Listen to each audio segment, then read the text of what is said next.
Welcome everyone to today's City Council meeting. As everyone knows, to help reduce the transmission of COVID-19, we are holding our meetings virtually. We are closely monitoring the situation, and the council will return with hybrid meetings when appropriate and safer for the public and for city employees. As many of you know, there is no public comment during a work session. However, please join us remotely at the 7 p.m. formal meeting to share any comments. Your feedback is always welcome, and you can share with us anytime by mailing us at P.O. Box 145476, Salt Lake City, Utah 84114, emailing us at council.comments@slcgov.com, or by calling our 24-hour phone comment line at 801-535-7654. We will start this meeting with agenda item number 1, which is updates from the administration. I see our lovely Chief of Staff, Ms. Rachel Otto, and our Chief Administrative Officer, Ms. Lisa Schaefer, joining us today. So I will turn it over to the two of you and take her away. Thanks, Madam Chair. Hopefully my slides came through. I always make Taylor wait till the last minute, so thanks for your patience there. Mayor Mendenhall will hopefully be able to join us here in a bit, but I believe Andrew Johnston is here, Lisa is here, of course, and then I saw Chief Brown also for police update in a minute here. So Taylor, if you could move to the next slide. Oh, yep, some of my slides are definitely missing. That's the second one that came up? I see, okay. Well, you know what? I can go off of my own version and let you know that the entire state right now remains in the very high transmission rate, which probably doesn't surprise you. COVID ICU utilization is at 41%, and ICUs are 93% full statewide. The good news is that statewide, almost 5,800 children ages 5 to 11 have had their first shot at this point. So that's great news. And in the past week, 69% of shots administered have been boosters. So roughly 30,000 of the 44,000 total shots administered are people getting that third shot. Oh, you got it. Great. Thank you. Okay. You can move it to the next slide.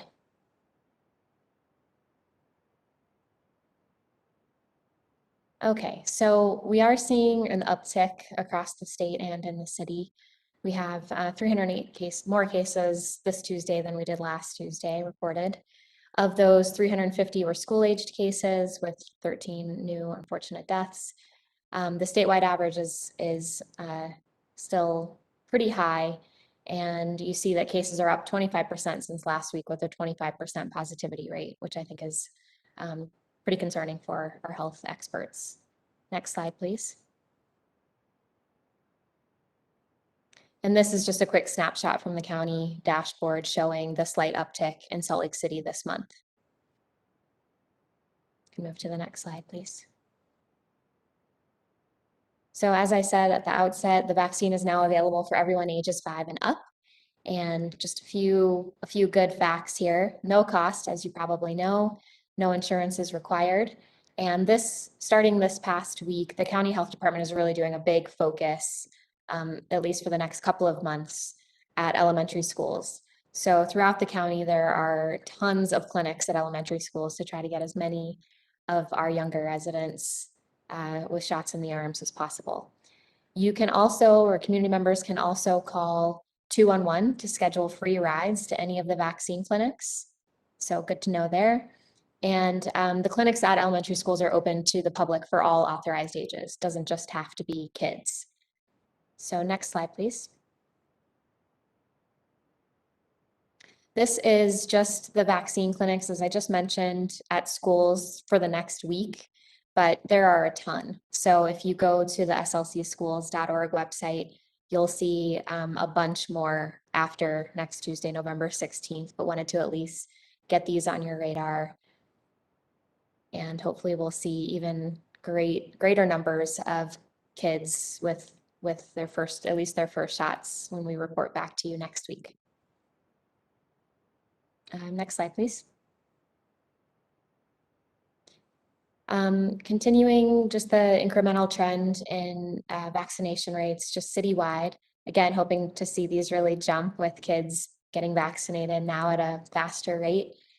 We're up about a percentage in our citywide average to about 64% fully vaccinated over the entire city. Next slide, please. And this is that demographic snapshot we've been giving you for the last several months, also showing just a little bit of an uptick in each of our demographics. Next slide, please.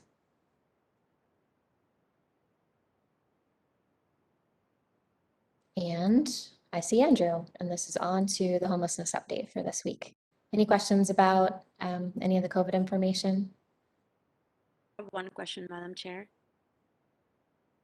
Hey, Rachel, thank you so much for that info. Did the health department say like what's the goal of vaccination? I forgot if Dr. Dunn said that last time, but is there a goal of 75%, 80%, 100%? Obviously, I think that's the ultimate goal, but a good number so that we feel safer and try to go back to normal.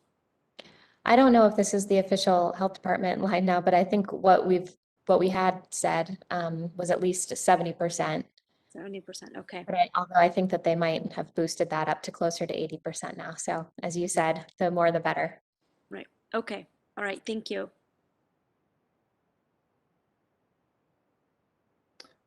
Thanks, Rachel. Short update on the homelessness shelter occupancy, as you can see on your screens. Last week to this week, there's not much of a change. Still running at just under 98% capacity every night, which is extremely high, as you can see.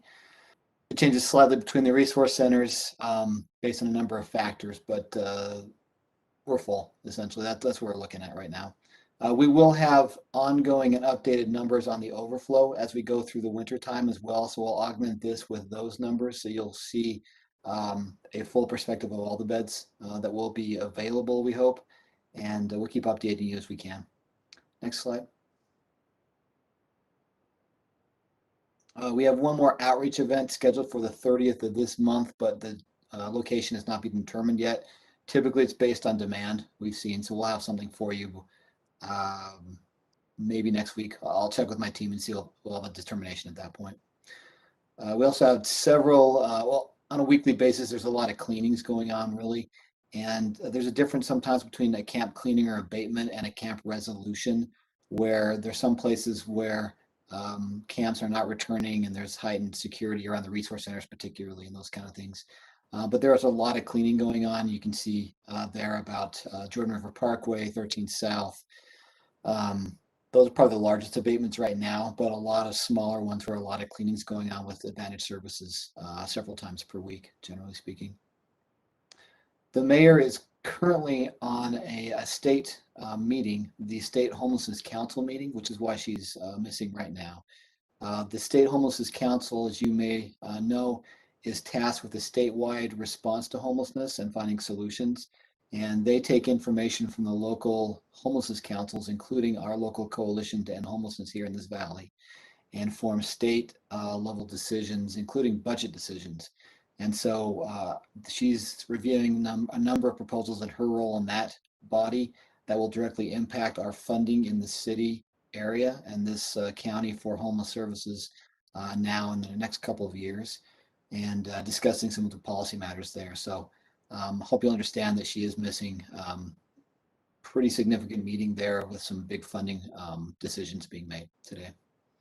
Any questions I can answer?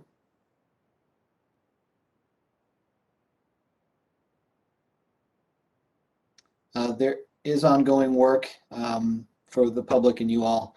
The coalition is actively looking at several sites for more overflow beds.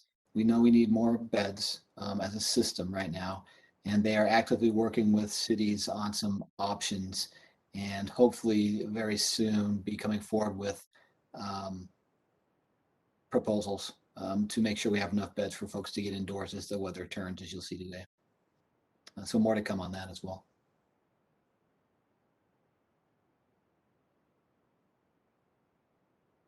Thank you, ma'am. Thank you, Andrew. And Madam Chair, we, our next slides are really focused on the rescue plan overview. So I'm not sure if we want to just come back to that later in the agenda when it's on there, when it's actually scheduled on the agenda. I'm hoping that the mayor can show up by the time it officially appears on your agenda, but whatever works for you, we can do. Yeah, I think we can move that to when we have an agenda for the ARPA proposal. And I got to note that hopefully the mayor will be here around 3, so it might work out just perfectly. And we do obviously appreciate the mayor being in that very important meeting to help us support our communities experiencing homelessness in our unsheltered communities. So Lisa or Rachel, did we want to go to Chief Brown's update now? Sure. Yeah, please. Thank you. Hi, Council. Good afternoon. Hey, I want to give a big shout out to Council Member Dan Dugan. Thank you for coming to our award ceremony last week. It was nice to have you there. Appreciate it. And I know, Council Member, we talked about technologies in council. I know that technologies that help us solve crime and be a better police department, to leverage our staffing and things like that is high on your agenda. So next week we'll do an update on our technologies and things we're looking at. So, but today we're going to go over the crime control plan, or the updated crime control plan. We rolled that out last Wednesday, the Mayor Mendenhall and myself. But we're going to briefly go through this, and if you have any questions or things you want to touch on, we can. So next slide, please. The crime control plan, or the updated one, really focuses on 4 goals. They are to lower crime, to improve our response times, to fully fund all unfunded sworn positions within the department, and to continue building community relations. These goals will be met through short, medium, and long-term strategies. Next slide. As we have talked about a lot is our retention and our recruitment and our hiring, Council. We continue to press forward very hard with hiring laterals. One thing that we have rolled out, and the mayor spoke to it, is that we are offering a signing bonus for lateral officers who are post-certified officers at another agency to come and join our team. If we have an officer that comes, we will give them a $2,500 retention fee or a bonus. And if they're referred to by one of our own officers, we'll give them a $2,500, so to speak, finder's fee. The best recruiters for our department are the great women and men who serve here and work here every day. And so this kind of puts a little bit of money in both their pockets and those that want to come and join our team. Another big thing, and we've talked about this as well, is that the average median housing cost in Salt Lake County is $550,000. A starting officer cannot afford to get a house in this county. It's beyond their reach with their financial, what we pay them. But there have been different housing incentive plans and programs over the years that we are working with Blake Thomas and his team to see if we can't come up with some strategy that would help alleviate that gap in the finances needed to maybe live here, because it's important for an officer to live or at least live and work in the communities that they serve. So that's something we're working at within this strategy. Another is we're looking at the take-home car policy. I know it's going to be proposed or something to be transmitted to the council here soon, but we're looking at right now moving or expanding the radius that officers can take their car home. Right now, an officer has to live within a 35-mile distance from the nearest city boundary. If they live outside that, they cannot take their cars home. We're looking at expanding that radius to about 60 miles. That'll give us a better opportunity to draw officers in from other agencies if they want to work here.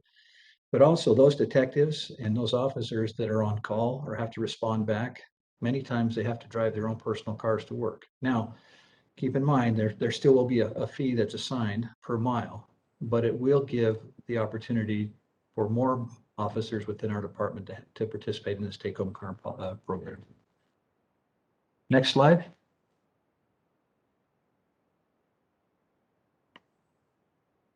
The next one is the community reestablishment efforts.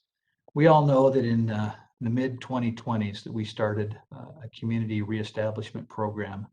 We actually formalized it, and it was an extensive downtown community reestablishment and crime mitigation program. And we have for weeks identified some of these larger encampments that are public safety concerns and public health concerns, and we've mitigated them. But with the funding that you've supported, we've been able to have officers focus their time in these areas in focused overtime shifts. This has been very fruitful for keeping crime out of the area, because at times crime does tend to surround some of these very vulnerable encampments. But we've also been able to really have a significant impact on that crime. In September of 2021, department-wide, we recovered 164 stolen vehicles. We seized 41 firearms.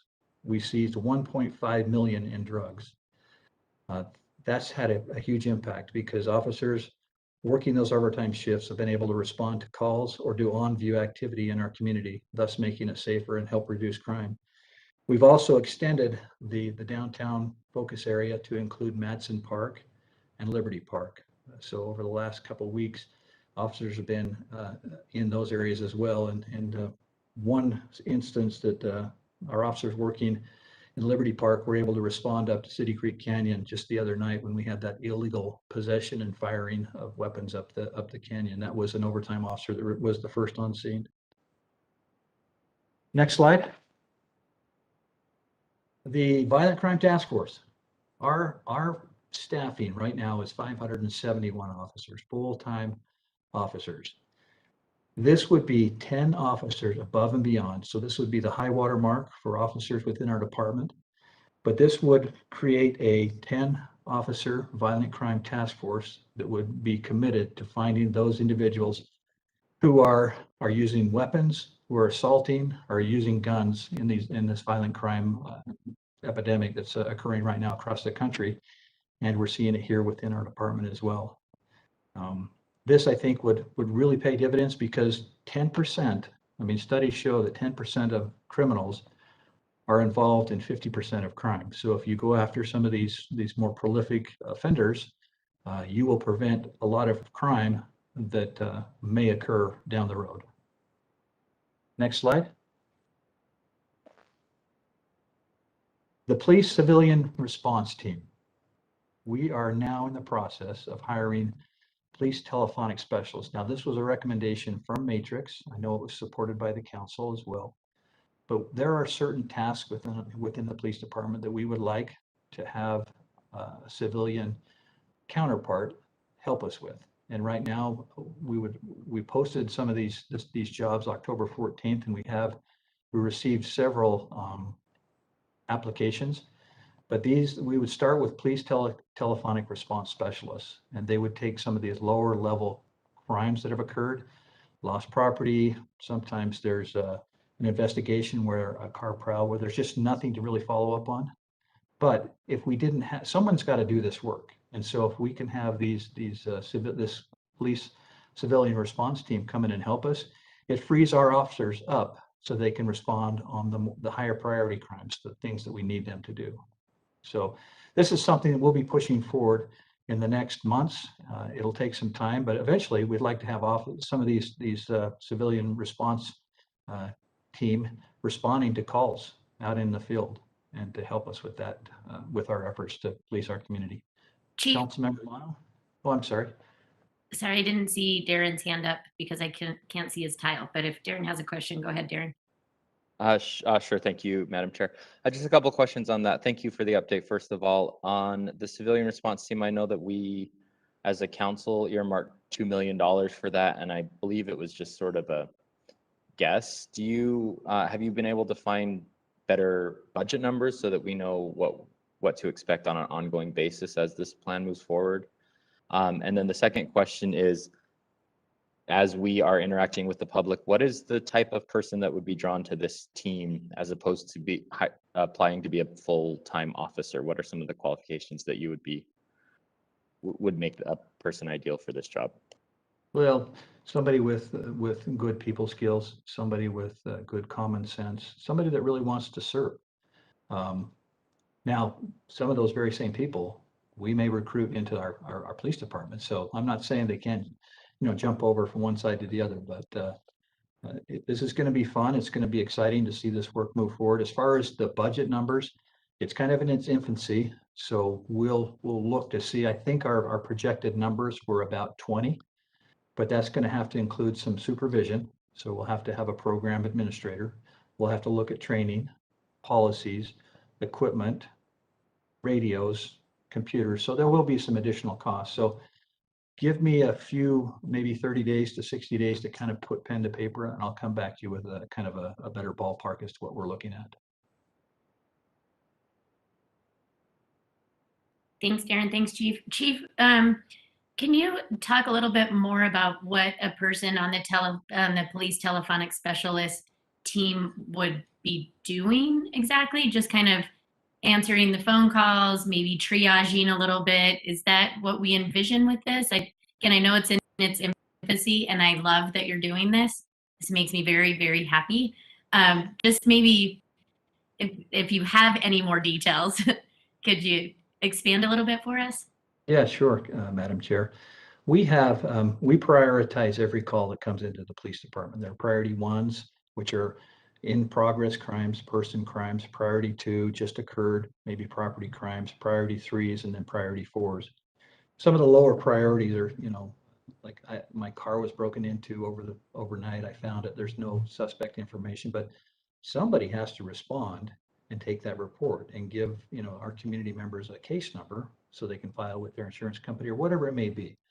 Somebody has to do that. So it would be really nice, rather than to have, when our staffing is so short right now, rather than have somebody go over and have to take that real low priority crime, that somebody could just call up on the phone and say, hey, if you'd like a telephonic response, and if you're okay with that, we'll call you back here shortly. And this could be somebody from this team. It could be a retired police officer that wants to, still participate in the game and make those calls. Those are the type of calls. Somebody is going to have to do it. Let's leverage this police civilian response team, and right now the very genesis of it, to have people start doing that. So the officers can be in the community responding to the higher priority calls. Perfect. Thanks, Chief. Any other questions there? I can't see everybody, but Madam Chair. You can see everybody, Mike. Yeah, Chief, thanks a lot. I echo Chairman Fowler's. I agree this is a wonderful program to help the community and help the police force. Some questions about like the low priority. it's really kind of like an after fact call. So after a fact that you're really not, there's not a need for sworn officers to be there in person. And one question was brought up is just domestic violence kind of calls after the fact. Is that still a high priority call, even if it's after the fact, or is it a lower priority call if it's after the fact and no one's actually at that point concerned for their life or their well-being? Well, the domestic example. violence call, yeah, no, that's a great question. I think the domestic violence call, whether it's even, in progress or just occurred, or maybe an investigation, still is a little higher, because I think we need to respond. We need to make sure we document the crime. We need to look for signs of trauma or injury, to take pictures, but there's a lot of documentation. There's no contact orders that need to be made. So I'm not really seeing this as part of the police civilian response team, but there may be crimes that have occurred, videos that need to be collected and things like that, that the team could run out and pick those up for and document some of those things. But domestic violence, I think, is a little higher on the scale and probably would need a response. We can also call out our victim advocates if we need. We can invoke strangulation protocols, things like that. It's just, there's domestic violence calls are very complicated, and we've got to do those right. Okay, thank you very much. Appreciate that. Sure. Next slide.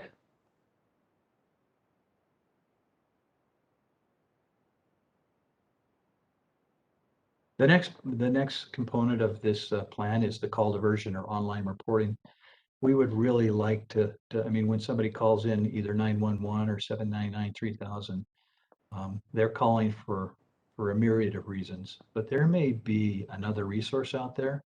There's a better response than a police officer. There may be somebody that is having, suicidal thoughts. There may, but not, that doesn't involve a weapon or something like that. There may be, something dealing with a child that is much better handled by a nonprofit or another agency that has the ability to do that. So we're hoping to work with our new dispatch 911 director, Stephen Myers, and identify the type of calls that we would like to see if there is a better responder rather than the police.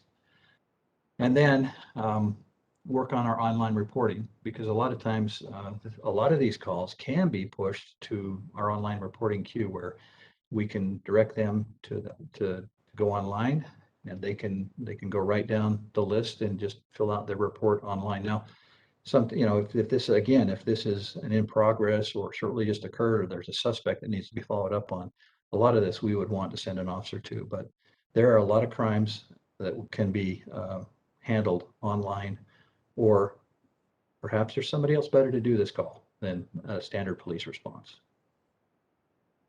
Any questions there? Next slide. Sorry, Madam Chair, I have a question.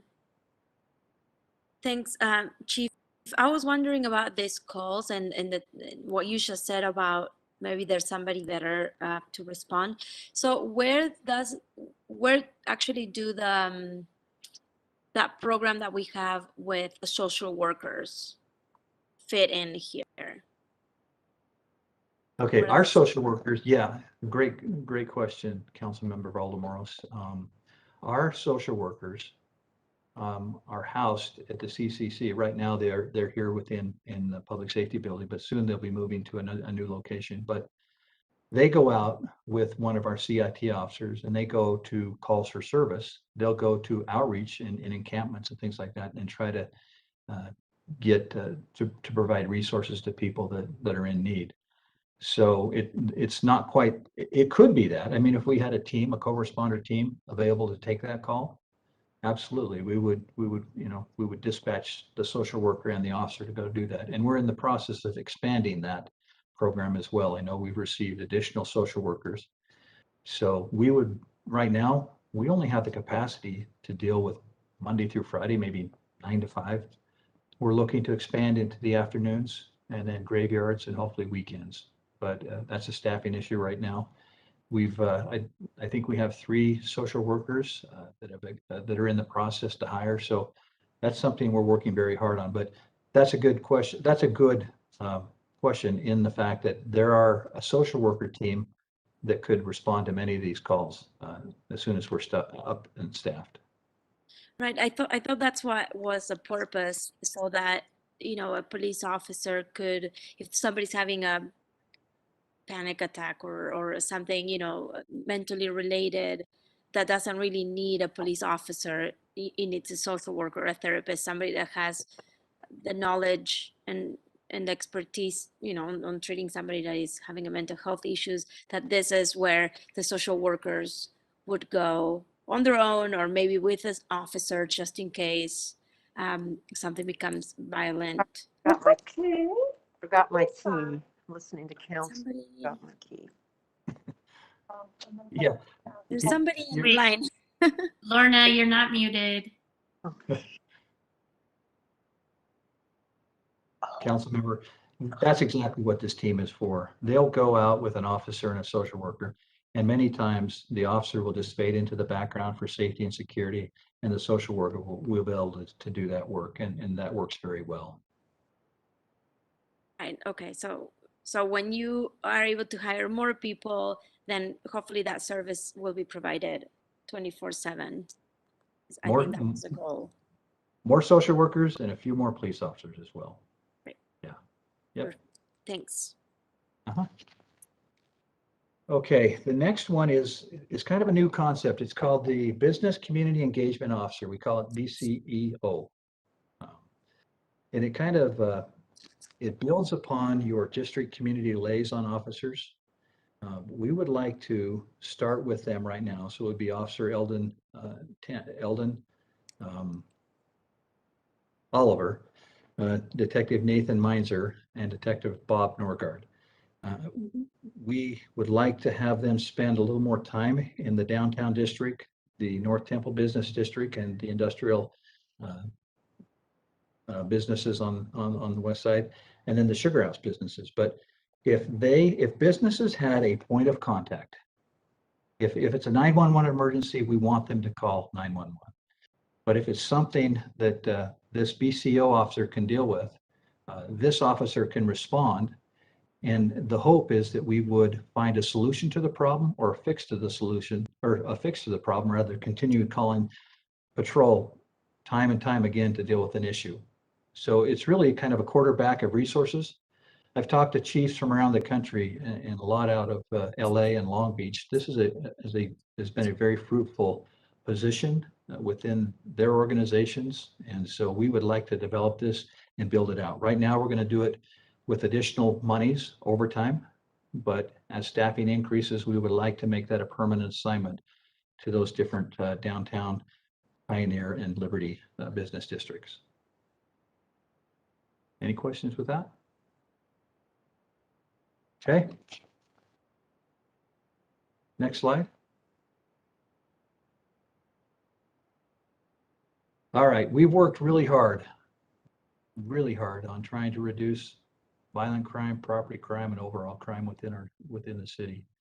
One of the things that is kind of one of the goals here is the response times to these type of calls. You can see on the left side, there's priority 1s, 2s, 3s, and 4s.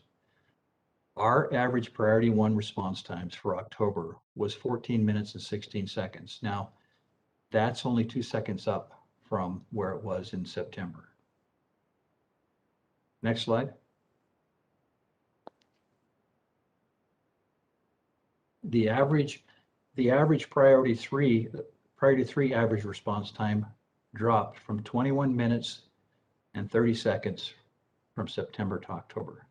That's a huge drop. So when somebody's called the police department for maybe just an investigation, we were able to respond 21 minutes and 30 seconds faster in 1 month time. I really have to give a shout out to the officers. They worked very hard for that. We've focused some of our light duty officers on telephonic calls, and I think that's paying dividends there. And then finally, when you take priorities 1s, 2s, and 3s, those are combined, our response time dropped 10 minutes and 2 seconds from September to October. So again, a lot of hard work is being done, and this work is really on the back of the officers that are serving this community and working very hard to respond in an appropriate manner and to help drive down crime. So, any questions? Well, thank you, Madam Chair and Council. Appreciate your time.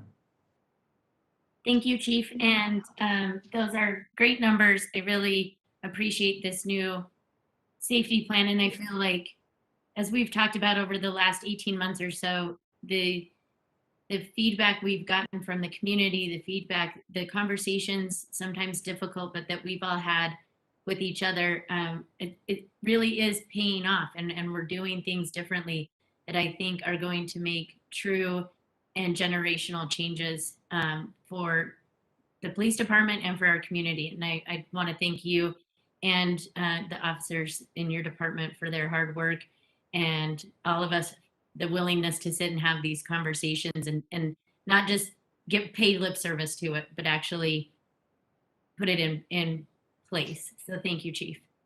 Thank you so much. With that, everyone, we are, as people may be aware, and if not, I will tell you, we are doing our interviews today to appoint the replacement for District 1 council member. As everyone is aware, James Rogers resigned at the end of September, I think, somewhere October, and we now are by state law and I believe ordinance have about 30 days to appoint somebody. And so we are doing interviews and do anticipate having an election today. Hi, Madam Mayor. Thank you for joining us. We're filling a little bit of space before I jump to you, Madam Mayor, if that's okay. But we are doing our interviews today, and then hopefully we'll have an appointment at our formal meeting later this evening. One of the applicants we had scheduled on our agenda to have interviews right around the 6 o'clock mark. And one of our applicants was unable to make that. And so since we had a little bit of time, since we're not doing the update on racial equity and policing today, we're going to put that on next week's agenda. We are going to hear from Richard Barnes, who is applying for the position, the D1 council member position. And if he is here, then I will give him, and in the past, we have done a questionnaire and then allowed people to do a 5-minute little spiel. This time we did not do a questionnaire. We're simply allowing people to give a little opening sort of remark telling us about them.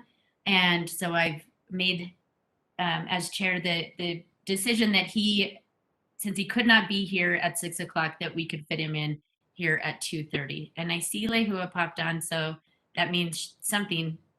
I'm either wrong or. Nope, we're all set. Thank you, Madam Chair. Richard is here. He is calling into the meeting, and so his video won't appear. But when you're ready, Taylor will unmute his line and he'll address you, just very similar to how public comments happen in your formal meeting. Okay. Well, I believe that we are ready. So this is one of our applicants for the D1 vacancy, Richard Barnes. Richard, you're now unmuted. Hi, can everyone hear me okay? We can, thank you. Okay, great, Madam Chair. My name is Richard David McPherson Barnes. If you have further questions, please feel free to call me at my phone number, 801-295-5762. I was a candidate for District 1. Looks like the other two are probably well ahead of me, which you're probably aware of. We'll know for sure on the canvas date on the 16th. So I am applying for the 6-week position. So I will do my best to support the City Council. As part of the council, I will vote my conscience. I won't be worried about a re-election at this point, etc. So I think I'd be a very good candidate and part of our City Council. I was born at LDS Hospital. I grew up in Bountiful, but nearly every weekend we came down to Salt Lake, shop at ZCMI, where my dad worked in the shoe department as well as a school teacher. Both my parents were school teachers. My dad taught science, art, math. My mom, home economics. So I'm an Eagle Scout. 7 years in the Civil Air Patrol. 8 years I worked at the old Salt Palace Arena, Capitol Theater, Bravo Hall a little bit before they went to volunteers, while earning my University of Utah Bachelor of Science degree in geology. I've been running my own small business since 1983, something I call Popcorn Rock, which I discovered. It grows white aragonite crystals, helps teach children and many others how crystals grow with a simple crystal growth experiment that's all natural. I try to use environmentally friendly materials. And I've chose to make Rose Park my home since 1983, 28 years, which is far longer than some of the other candidates have lived here. So, and my wife and I continue to volunteer in places such as the Grand Theater, the West Valley Theater, Capitol Theater with the ballet and other organizations, helping whatever ways we can. So yes, we do care a great deal about the arts. Tourism, I worked at the hotel at Sequoia National Park cleaning out the cabins, wonderful job. My dream was to be a ranger, so yes, I do care a great deal about the environment. So having someone who actually has a degree in geology, I could actually maybe understand some of the numbers that the scientists will give, places, concerns with the inland port, with the concerns there. I understand what they call the shake and bake zone, where, we have a big earthquake like we did, the 5.7, that the trumpet came off of the Angel Moroni and many other things. Thank goodness it was early in the morning, not 9:30 in the morning when those downtown buildings would have been full of people. But, that ground liquefaction happens. It can do a great deal of damage, because buildings sink into the ground, then the gas lines break, and there you have the gas lines are broken and buildings burn. So maybe I'd understand a little bit about that. I would love to be on the council. With my air experience, my dad served in the 8th Air Force. I'm proud to say I'm second generation B-17 crew with the Commemorative Air Force. I'm a colonel with the Air Base Arizona, which is extremely important in District 1, where we have the airport, including the Air Guard base and the regular National Guard base. Thank goodness they were there to help defend the Capitol building, where I stood with a handful of highway patrol officers. All we could do was do the front porch. You're talking about crime and the riots of 2020 and looting. That was some tough times, but with me and a few others that I recruited out of the crowd, we managed to talk them down so it remained peaceful enough at the Capitol, thank goodness. Our area includes, probably a hotel district with, out west of the airport as well as especially east. That's 5 minutes. Thank you. Okay. Thank you for considering me. I've got a lot to offer. Please call me with any other questions you might have. Got lots of ideas on transportation, keeping our air and water clean. And let's distribute the CARES Act funds per capita. That would really help out, as well as some ideas on a homeless camp where they elect their own leaders. Thank you. Well, Richard, thank you so much for joining us and for your words today. We will be hearing the other applicants at 6 o'clock this evening, and then at our formal meeting, we will be taking a vote to appoint the new D1 representative. So thank you again for being here with us.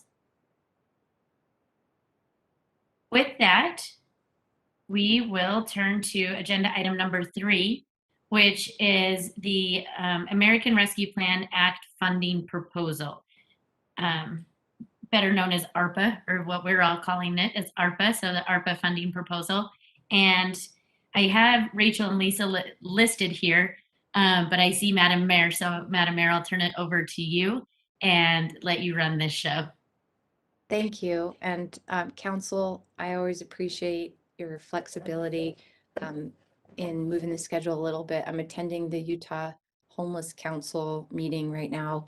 And so Andrew's in there for a minute on my behalf, but they're going to discuss the mitigation recommendations. So I hope you'll forgive me for leaving again after this part of the presentation. I believe there's a slide deck. That's it. Let's go to the second slide. And I just want to reorient with a kind of high level overview of what I'm requesting for your consideration.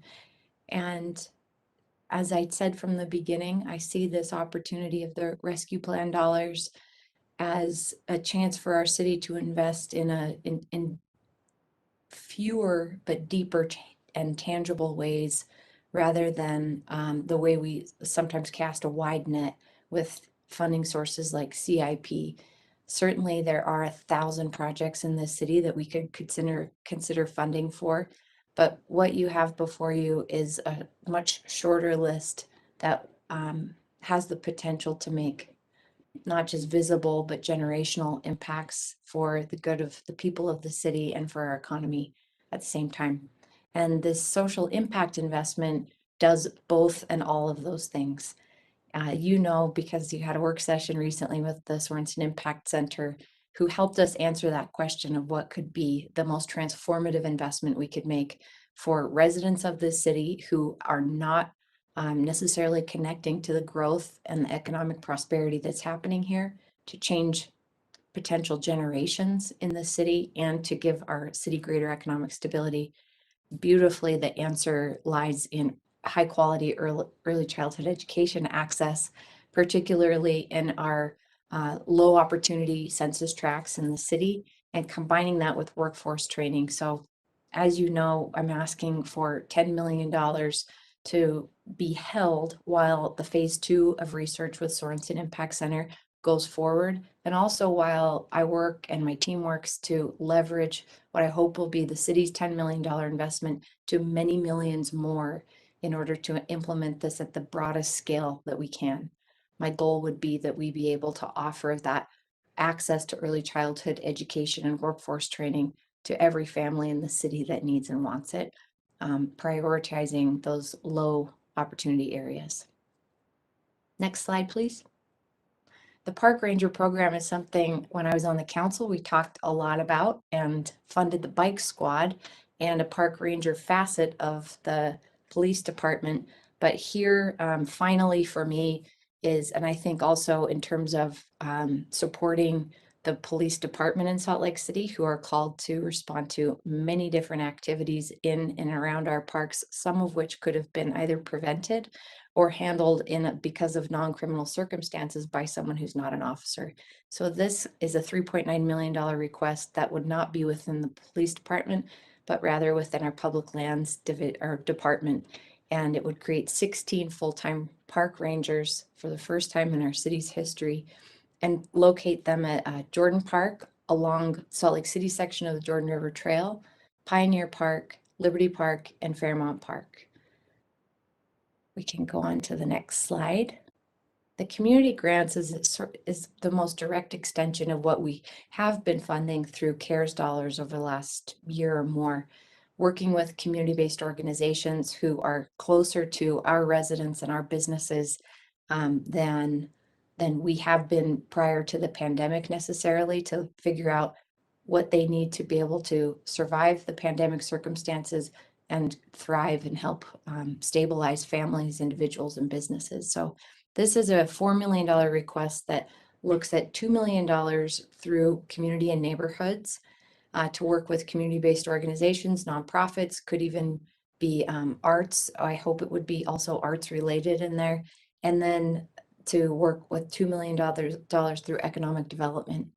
And again, we have a lot more details and ideas there, but this one is sort of an evolution of what we've been doing with the community through CARES dollars. Next slide. And I'll thank you as the RDA board in a large part for the West Side Community Land Initiative concept. We have been wanting for, I think, many years actually through a community land trust or urban wealth building mechanism to allow for our residents to build wealth through some form of ownership. And this is a big departure from the RDA's past approach of investment, where instead of doing a fractional investment in a total capital cost for a project that will be owned by a private developer, we are proposing here that the RDA hold property in perpetuity and create the opportunity for residents on our west side through these funds to be able to build wealth and have co-ownership in either business and multifamily and other housing options in between. I know you know a lot about this from our RDA conversations, but this is a $4 million request toward the creation, just the beginning creation of the West Side Community Land Initiative, and it could be complemented by the RDA's affordable housing dollars coming through the inland port as well. So just the beginning of this investment. Next slide. Another evolution from 13 months now of the community commitment program since August or October of 2020, when you supported us building out the deployment of resources to large encampment sites with over a dozen service providers, including the county health department. We have seen fewer and fewer large encampments through this concentration of resources and engagement.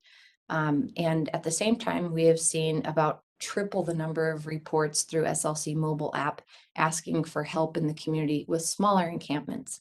So this proposal of 2.9 creates the next step in that community commitment program of a rapid intervention team. We would still work with our service providers and business or county partners on the CCP with the larger encampments strategized for weeks of engagement. But this rapid intervention team would be able to work more quickly with smaller encampments as they become established, connecting with resources, offering people services, even hopefully offering people transportation to those services, and then being able to clean the area and make sure that it's safe for the people who are on the street, people who are passing through, residents and neighbors nearby. So I think of this as another evolutionary step in the community commitment program and a better tool, frankly, for us, where right now we're asking our departments to step away from the work that they do normally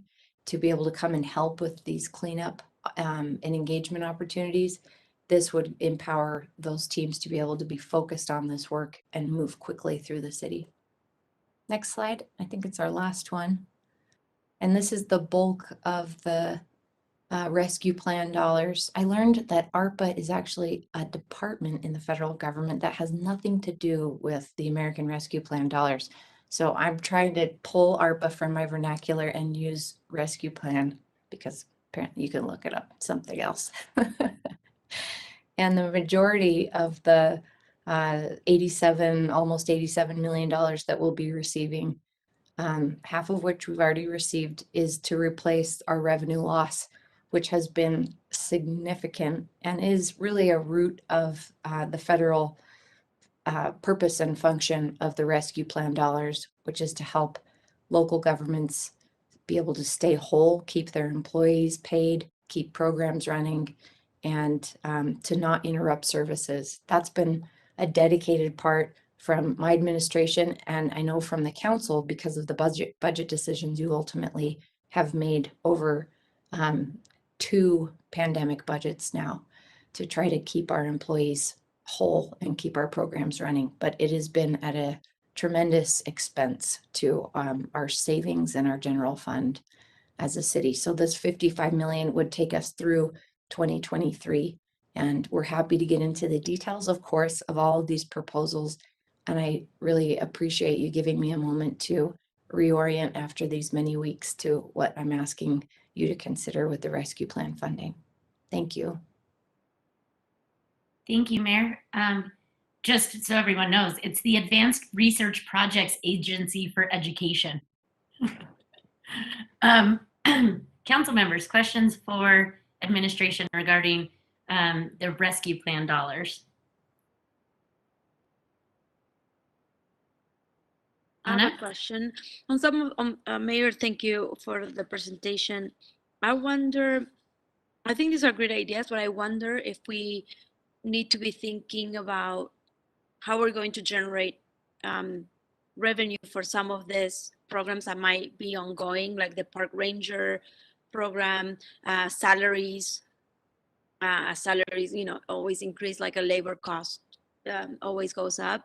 So should we think about it right now, or do you have any plans for that Yes. after 2023?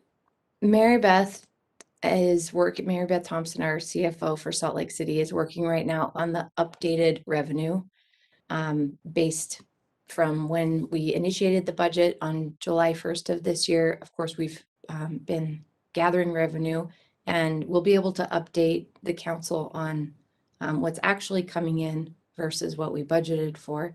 And Jennifer Bruno or somebody on my team might have a better sense of where that report and update are at in terms of a council calendar.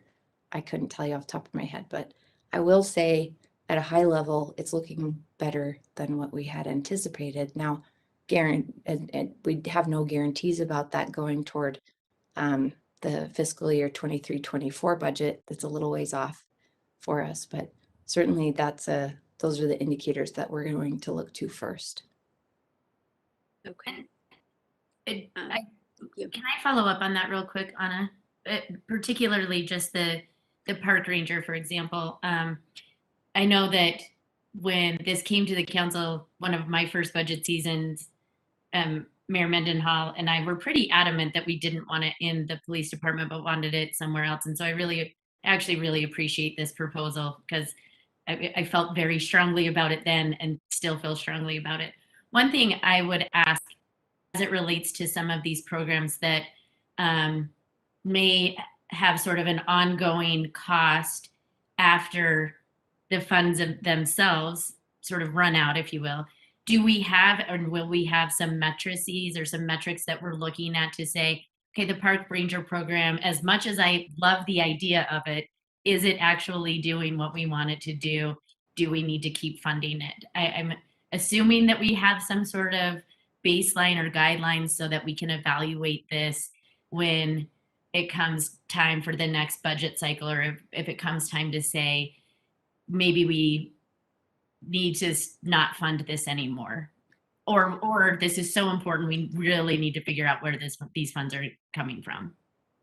Yeah, Amy, or Council Chair, one thing that comes to mind was from the Downtown Alliance City Exploration trip that you and I were both on in Kansas City earlier this year, where we learned that their downtown ambassadors have a activity tracking app that not only shows their geolocation to show where they're, putting their human resources as a team in their city, but what kind of activities they're engaging in, talking to business owners, working with visitors to the city, distributing naloxone, and the range of activities in between. I think we all walked away from that trip wanting our downtown ambassadors to be similarly equipped with a data tracking function.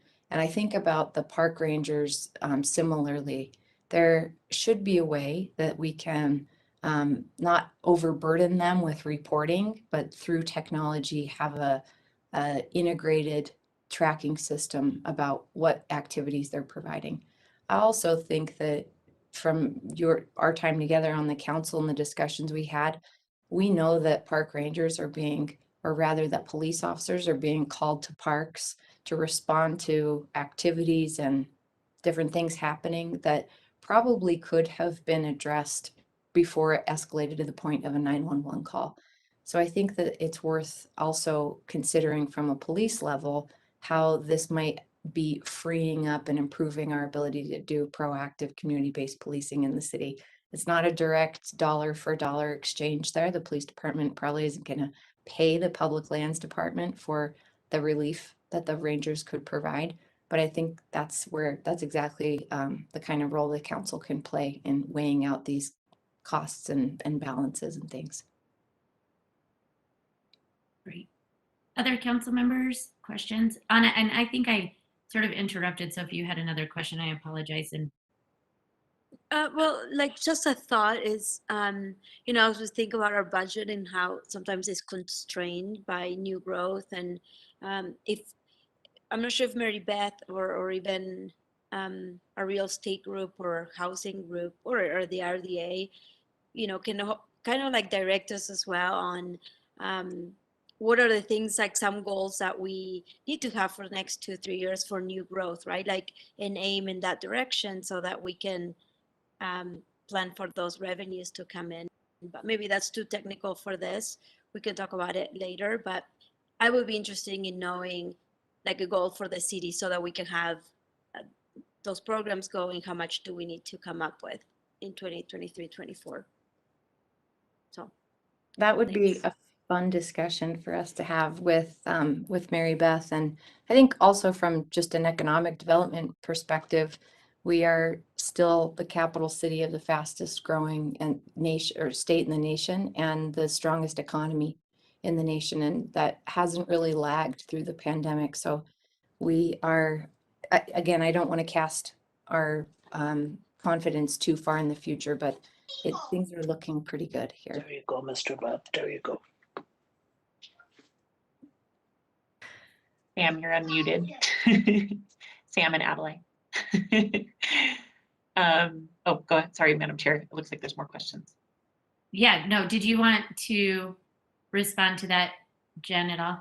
Okay. No, the only reason I was popping on was to clarify some logistical things. So maybe I can do that at the end when all the questions are done. Perfect. Chris? Yeah, I unfortunately missed the last Sorensen presentation because I had to be at the Friends of the Cemetery meeting.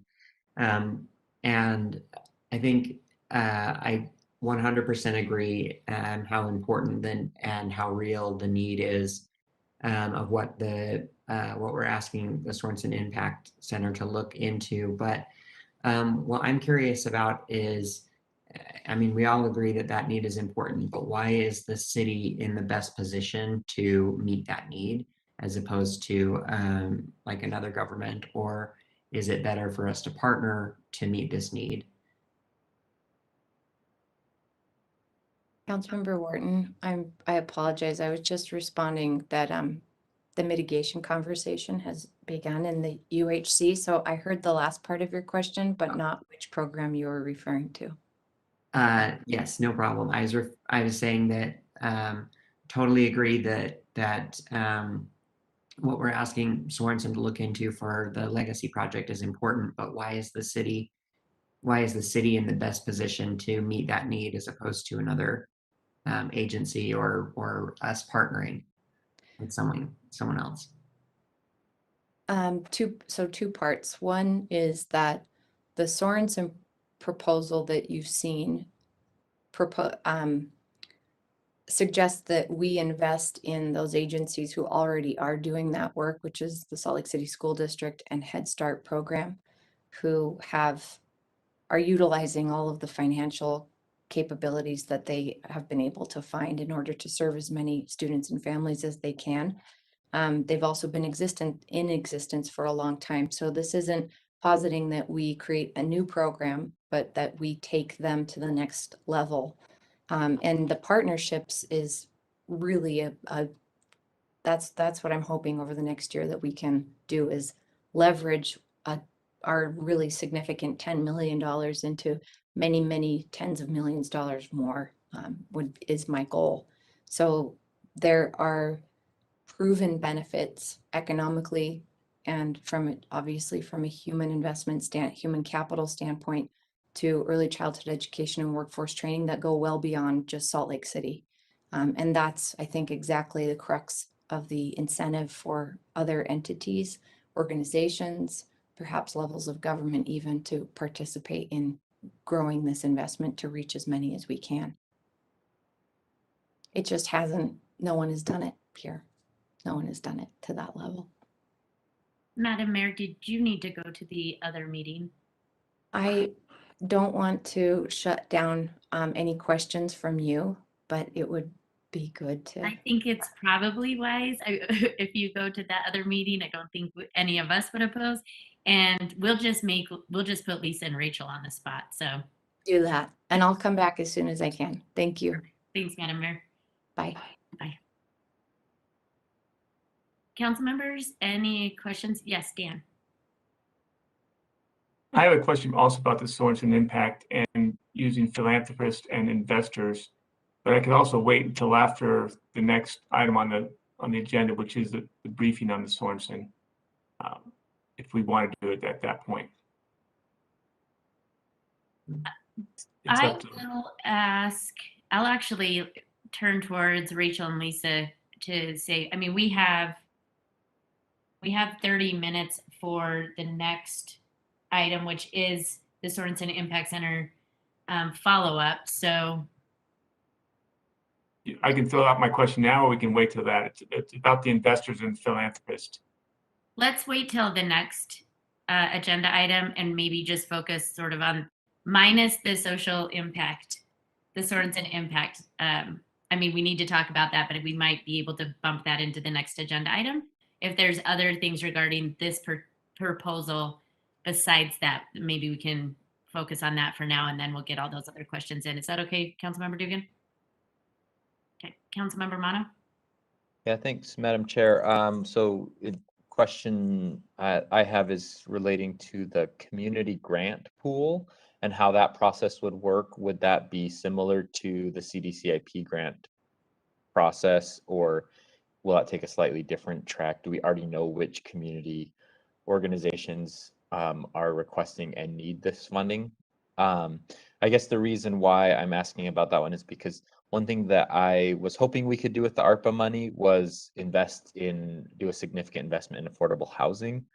And I know that the West Side Community Land Initiative is a form of investing in affordable housing, but I'm still wondering if there's, if any of those community grants will be for organizations that provide affordable housing, or if there's another way that we can find money for affordable housing.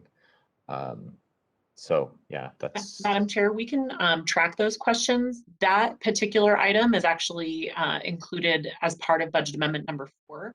And so budget amendment number 4 is number 5 on tonight's agenda. Sorry, this is a broad topic that the fingers have kind of gone everywhere. So maybe we can put that in a parking lot, and then when staff is ready and administrative staff is all here for the budget amendment number 4 item, we can come back to that if that's okay. Yep, that's great. Are there other questions here?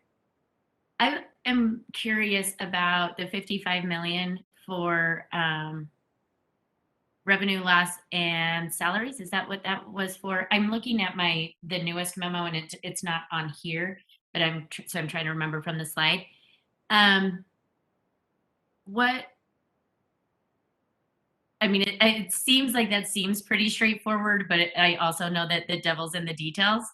Is there anything we can expand on a little bit with like what we're hoping for that 55 million?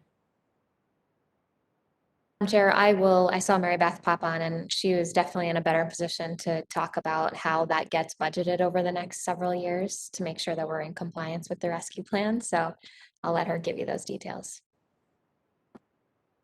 Good afternoon, Madam Chair. So the 11 million that we already budgeted for revenue replacement is in that 55 million, plus all of the salary initiatives that we have completed in the budget, as well as an additional amount that we will come back in fiscal year 2023 for revenue recovery. And then that can be up for discussion in fiscal year 2023.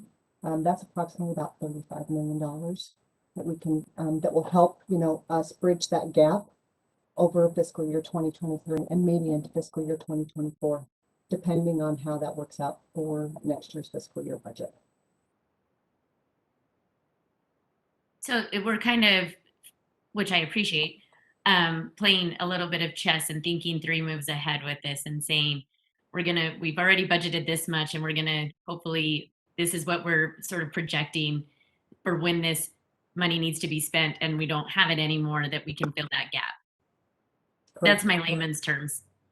That's correct. You Okay, are correct. great. Darren, did you have your hand up again for another question? I'm sorry, I didn't know if I saw that. Great.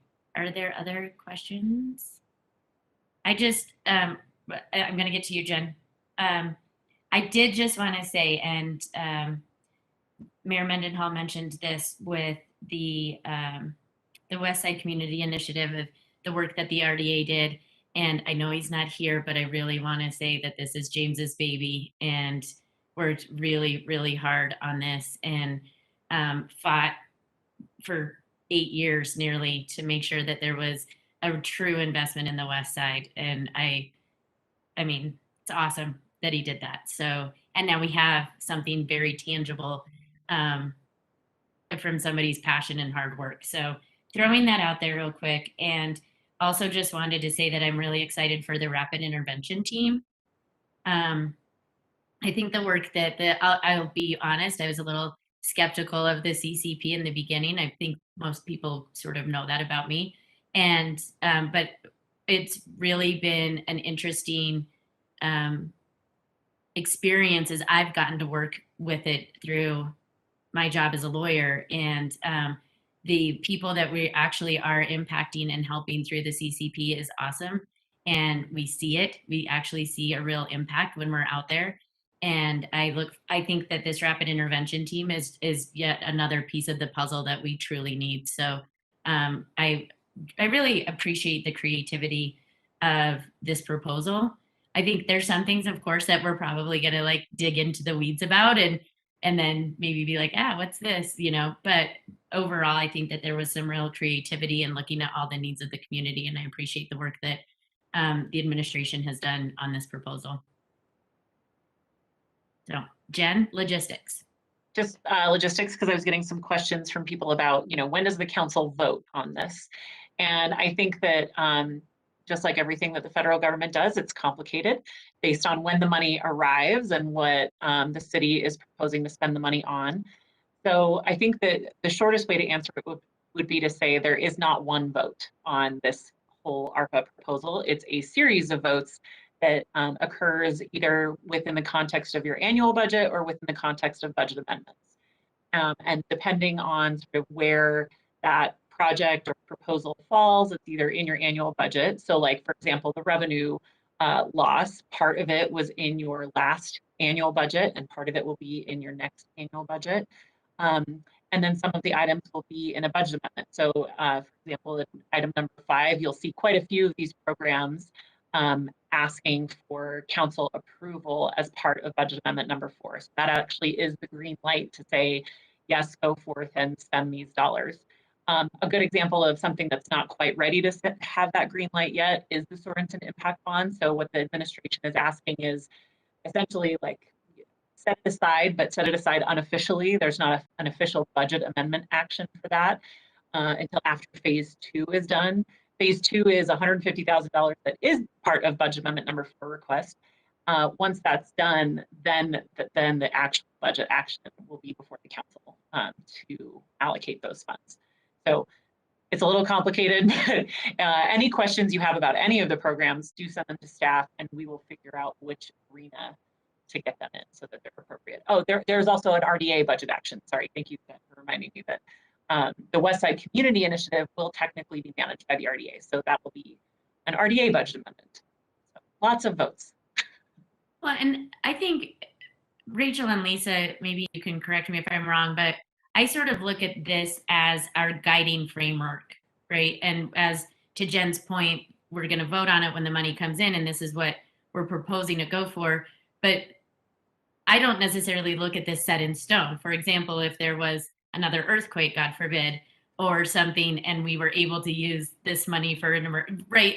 I think that this is what we want and this is the guiding framework and this is what we're all hopeful for, but in 3 years things may change and we may come back to this.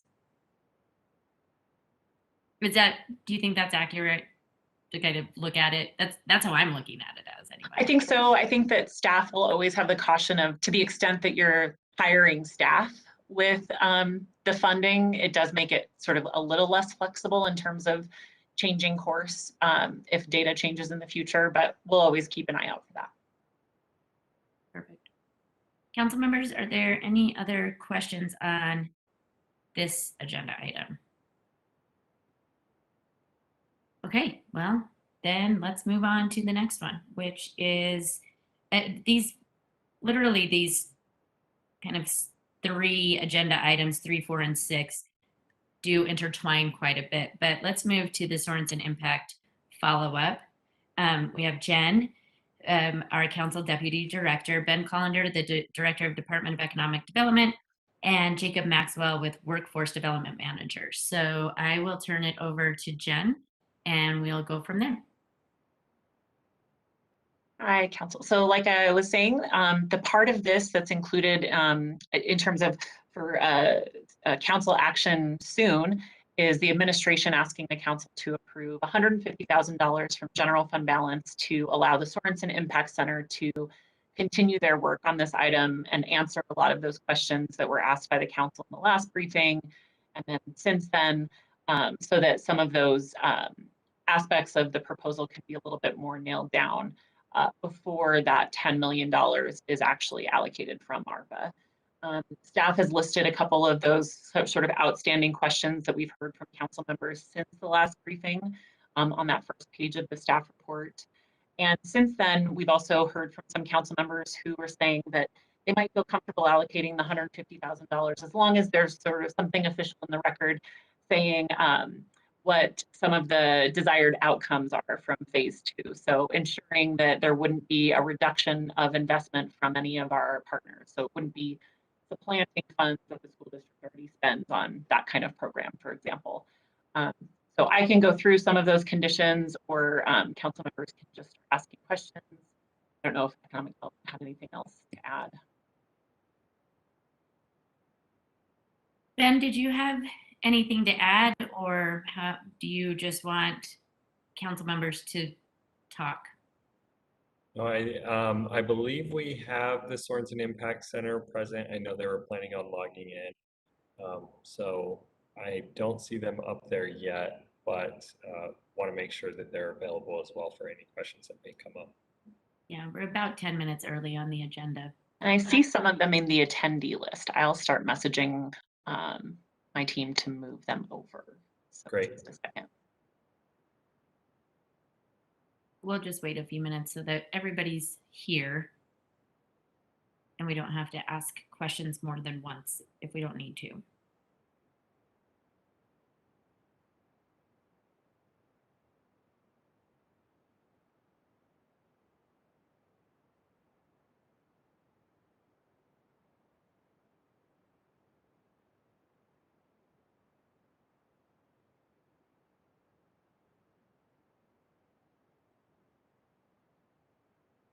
Okay, I think we have at least some Sorensen Center folks here. Janice, just go ahead and mention to me if anyone else needs to be moved over to a panelist. I think Kira might be joining if she hasn't already, and Allison Nicholson, please. Okay, thank you. Thank you. Janice, thank you for joining us today for this briefing. It is a follow-up briefing from the last time that we were here. And I think at this point, unless there's anything you want to start off with, Janice, or if Ben wants to kind of have any introductory words, then I'll just turn it to council members for questions. Madam Chair, I think we're in a good position to answer questions, and the mayor's overview earlier was good on our side. Okay, council members? Chris? Yeah, thank you. Earlier I had asked why is, we all agree that this is important. early childhood education and all of that. But I asked why the city's in the best position to do this. And I appreciate the mayor's answer very much. That does help to know that this isn't something that where other, I'm glad to know we're not reinventing the wheel and that we would be investing in existing programs and using that existing infrastructure. But the mayor also said that this isn't something that those other governments have invested in. And so my question is, those other governments are likely also going to be getting our recovery dollars. So why shouldn't those governments invest that money in these programs? So it kind of, for me, goes back to the original question: why is the city in the best position to do this? Because I don't know that other governments are going to step in and fill and use their money to do something that the city would typically do, like, you know, build this important bridge or you know, bring this important historic building back up to a habitable level. So if they're not going to step in and do that for us, why is the city why is it better for us to spend city money to step in and do this thing, which again, everyone's acknowledging it's important, and not saying, okay, we're going to put it into this area, this other need that we have at the city that no other government is going to fill, no other agency or organization. Council Chair Wharton, I'll take in a quick expansion on the mayor's comments earlier. I think the core concept. But thank you. Oh, sorry. I'm sorry. Sorry. Council Member Wharton is what I meant to say. And Vice Chair Wharton. You know, to expand on the mayor's comments earlier, I think the central view in this is the but-for argument for the investment. So, but for this investment by the city, would this expansion happen in these programs? And the concept, while we can't commit funds at this stage, that's something that we will engage in the phase 2, you know, actions that we take in this study. While we can't commit funding partners, I think, as you appropriately acknowledge, there are ARPA dollars at multiple levels of government right now in different, you know, different veins, whether it's from the federal government, the county, or the state. And again, like, we can't commit these dollars, but the intent is in part to have an opportunity for investment that could be a quite obvious investment in a real need. So the program, as it's currently being worked on, could be a potential investment for these other levels of government to easily make a contribution into this and scale in that appropriate way. But for the city's initial investment in this and that structure that has been created, this may not have otherwise been invested in this important area of the city. Okay. But does the but-for argument also not apply to the city needs that might not be met if we do end up committing money to this as opposed to some other project? Sorry, I don't understand the question. I'm saying the but-for argument is a very good one, but isn't there, you know, if we're taking money that we could spend on some other really important and worthy city project and committing it to this thing instead, the same but-for logic applies to whatever we're taking the money from and giving whatever we're not funding, right? I see Rachel Otto on, and I understand the question may be weighing the priorities within the city as a whole as it pertains to this investment versus perhaps another in the city. Yeah, and I think that's kind of the heart of my question, which is like, we have a lot of needs and a lot of them are important. I'm willing to say that, like, I've already said that this is very important. I'm willing to say that this is more important than other needs, but I need to know why this is more important for the city than these other needs. Mr. Vice Chair, I'll I'll jump in a little bit here. And just to return to, I think, what the mayor has said since the outset, and which I think we all agree on, what we've been trying to do is balance, what are the most important short-term city needs that we need to make sure that we address with the rescue plan funding, similar to how we invested the CARES funding in some really kind of short-term important needs. And over the last several months, we've gone through this process of, looking at those short-term, really critical needs like public safety, like homelessness response, and, kind of shifted gears actually midstream on our rescue plan evaluation to make sure that we were addressing some of those very, right now needs. But we didn't want to lose sight of, the mayor didn't want to lose sight of the, the beginning goal of what this pandemic has taught us.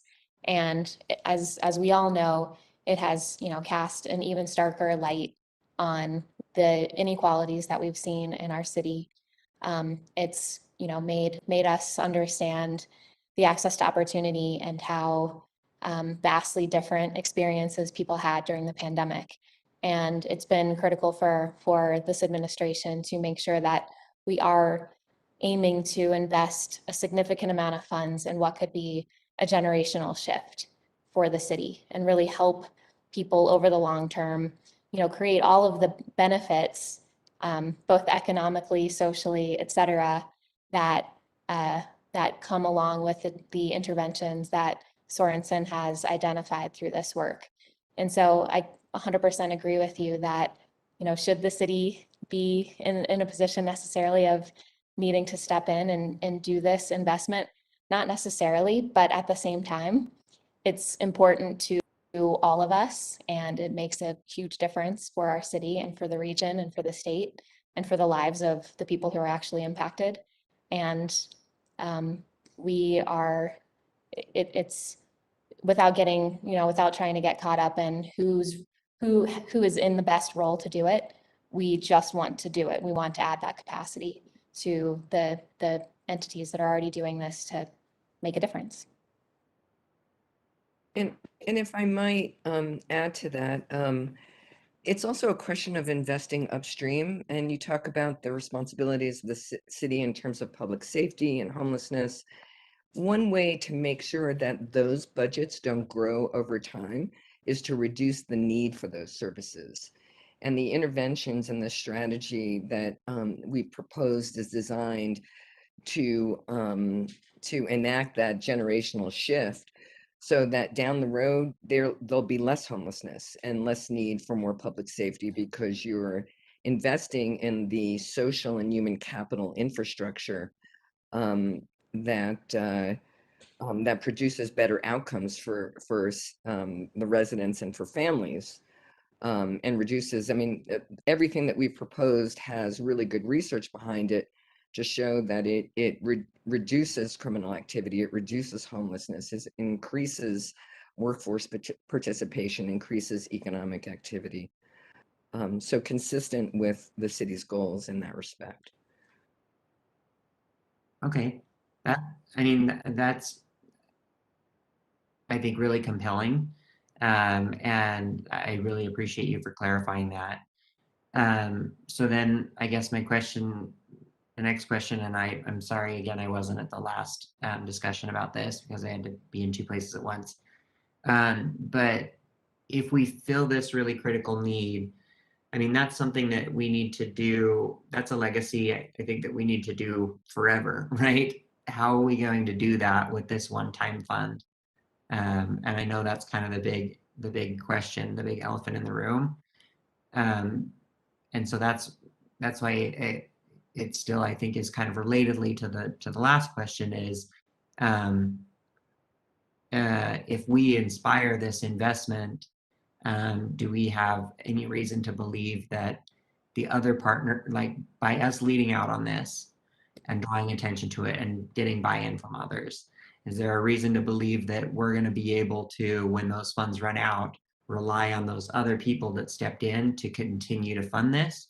Or is it going to be like Salt Lake City created this wonderful thing, it really changed people's lives for this many years, and then they stopped funding it, and now Salt Lake City doesn't care about that, or You know what I mean? Like we created the expectation that this was a priority for us, but it was only a priority for us until the extra money ran out. Then it's no longer, you know, we have to go back to doing the normal business we were doing. Other people, it's up to you to figure this out.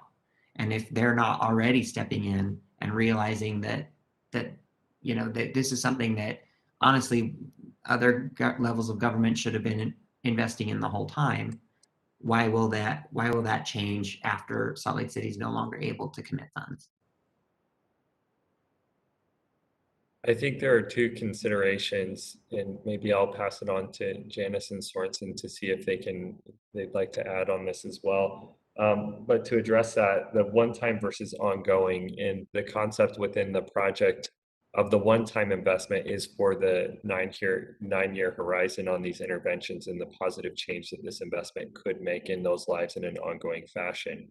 And then when we get to the ongoing investment, that's something that we've deliberated on and discussed at an early stage and is somewhat dependent to provide those clear recommendations on the phase 2 work in understanding the financing structure and to what level and scale this could go, to understand, you know, if there are partners that would contribute to this in an ongoing fashion, or if this is something that is you know, proposed as an investment that goes for 9 years. So it's very difficult to say without knowing the level of commitment, which is a part of phase 2. Janice, is there To share that is one of the we're trying to figure out if we call them a contingency or a principle or a goal, but that is one of the goals that staff outlined in terms of, as you consider allocating the $150,000 for phase 2, kind of putting in the record what your goal is before you're comfortable releasing that 10 million, because maybe you're not comfortable releasing the 10 million if it only lasts for 5 years. I don't know. I mean, I guess it depends on the council at the time, but if the program that can be put together after the conclusion of phase 2 is something that can be truly, you know, live on past that initial investment horizon, maybe that's something the council would view differently than the sort of just initial 5 to 9 year horizon. Well, I thank you, Jen, for pointing that out, because I do want to clarify, while it's budgeted for 9 years, what we heard last time is that this goes to the program for 5 years. And so when we're talking about, I agree that this is like incredibly important and an incredibly important investment. And we're talking about generational shifts. How do we look at whether this is working in 5 years?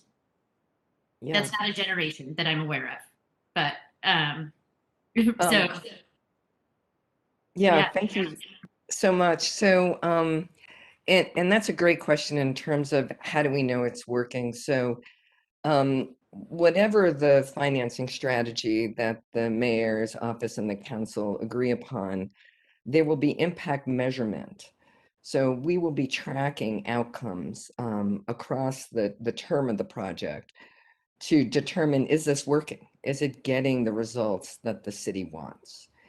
And so we will know, and that's, you know, while we certainly will have recommendations in terms of the financing strategies in phase 2, that's one of the advantage of an outcomes-based funding model. The city only pays if it works. And so that's one advantage of that particular model, but it may not be the only consideration for the city. Laying out a sustainability plan as part of the scope of work in phase 2.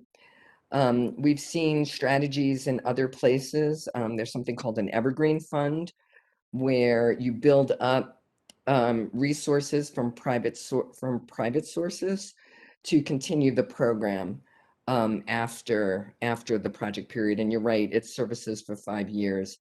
And then just depending upon the financing strategy, some outcomes continue for a few years even after the program, the services are completed, because the benefits last longer than the actual services. So, you know, I think coming up with a sustainability plan was something that was always part of phase 2, was something that the mayor's office wants, and we've heard you loud and clear that this is critical. and also that funds from other levels of government are not supplanted.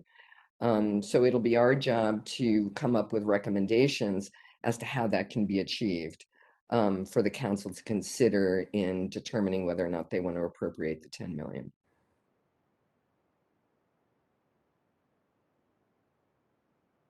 Dan, did you have a question? Yeah, just kind of on top of Chris's discussion. Overall, I believe this. I love the vision. I love the thoughtfulness of this, because this is a 20-year goal, right? We really don't see what we're going to achieve until we're at 20 years, when these 3- and 4-year-olds are in the job market and in the job force, right? That's the end thing. It's not going to happen next year. So when we ask and we discuss the funding mechanism, and we talk about investors and then philanthropic money. And I see as philanthropic investors, they're investing for the 20 years because they're giving their money, because they know it's going to benefit the city incrementally, but really we're going to see it in 20 years and then in perpetuity. The investor who's thinking he's going to get money, his outcome goals are going to be different. And they can also be very short term, because he's investing for not so much the benefit of the city, but maybe the benefit of his shareholders and the investment. So I really am concerned with going in that two different directions. I really like the philanthropic, but I really don't want to be taking my $10 million and paying it out to an investor, because his goal, from a business standpoint, my goals can be different, and I'm going to try and shade them just for that short-term quarter annual goal. And I really would say we should.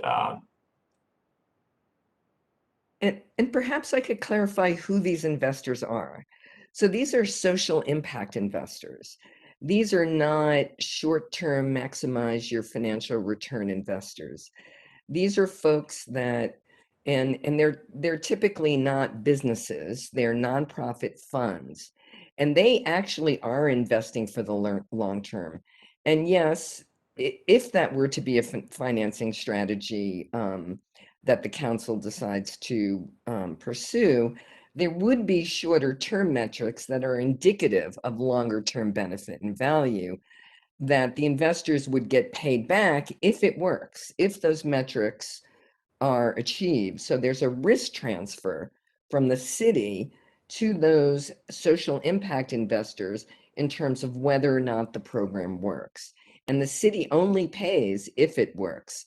But typically what happens in a project like that is you have some social impact investors that would hope to get their money back with a modest return, and philanthropic investors. So if you look at the blended capital and the cost of that capital, it is really quite low.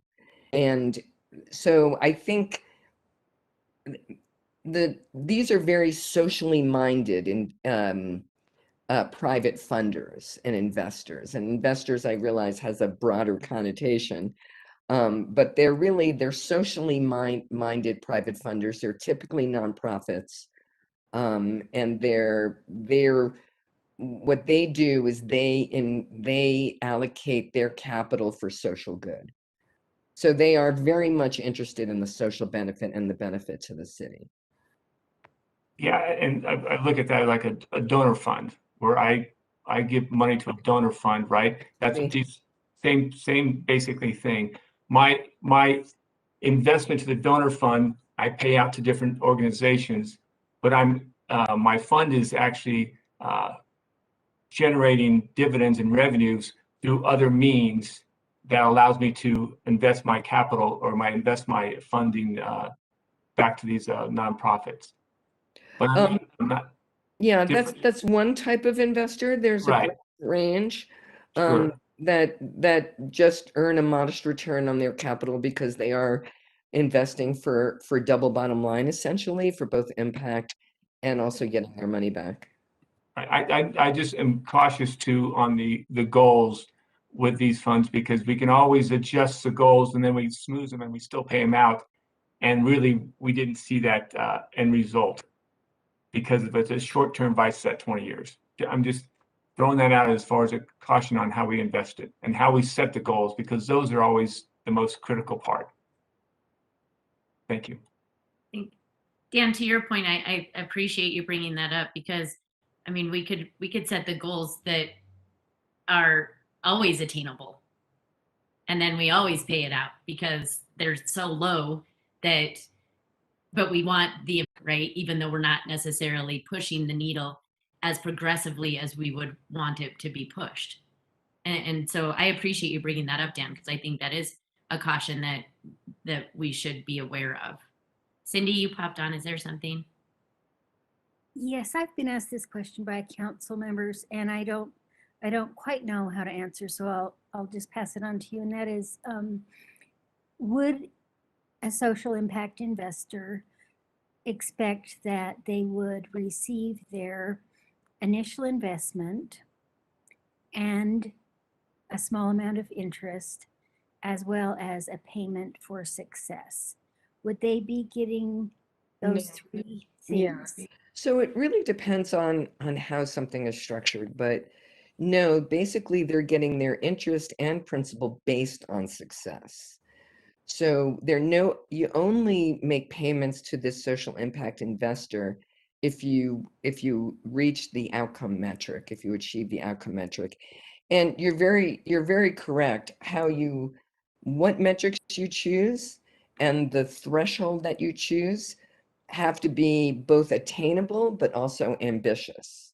So you don't want to set the bar too high that the program has no hope of attaining it, but you don't want to send it too low that success is guaranteed and you're not moving the needle. So that's, again, part of our job is to determine, where is the sweet spot where it's feasible for the program to attain success, but it's pushing them to attain more success than they have in the past.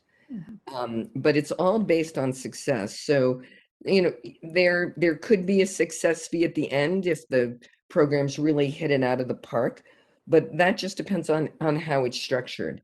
But one thing that is consistent is that any interest payment, any principal payment is based on achieving success. So it's possible that the investor doesn't get any of their money back if the program doesn't work. And then the city would not have had to spend any money for a program that is not achieving its goals.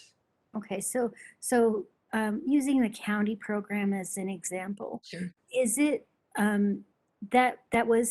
it met its goals? So the investors in that is it safe to say they would have received their investment back plus interest? And then did they get a payment for success, or was the principal amount and the interest the payment for success? The interest and the principal amount was the payment for success. And you're talking about the county has 3 projects. You're talking about the preschool one or the recidivism and homelessness one. But in fact, I'm familiar with all 3. And interest and principal payment is the success payment. Okay, but That's correct. But it is possible to structure it in a way, I think you said, that there can be an additional amount paid for success. For success above a certain level. Yeah, so if they really, but again, that is discretionary in terms of what the city agrees to. Got it. Okay, thank you. That's helpful. Yep, sure. Can I, Madam Chair, just on top of that? So are there programs, or do you also look at levels of success? So it's not just yes, no, it's 50%, 75. You also look at that? Yes, absolutely. Yeah. And in fact, we just completed a project in Spartanburg, South Carolina, which is also an early childhood project that the city is funding. And we have a number of metrics that are based on levels of success and different payment amounts for different levels of success. So it incentivizes greater performance.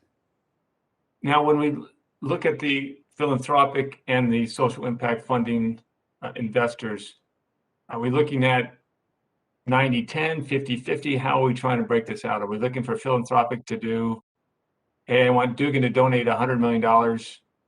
Yeah.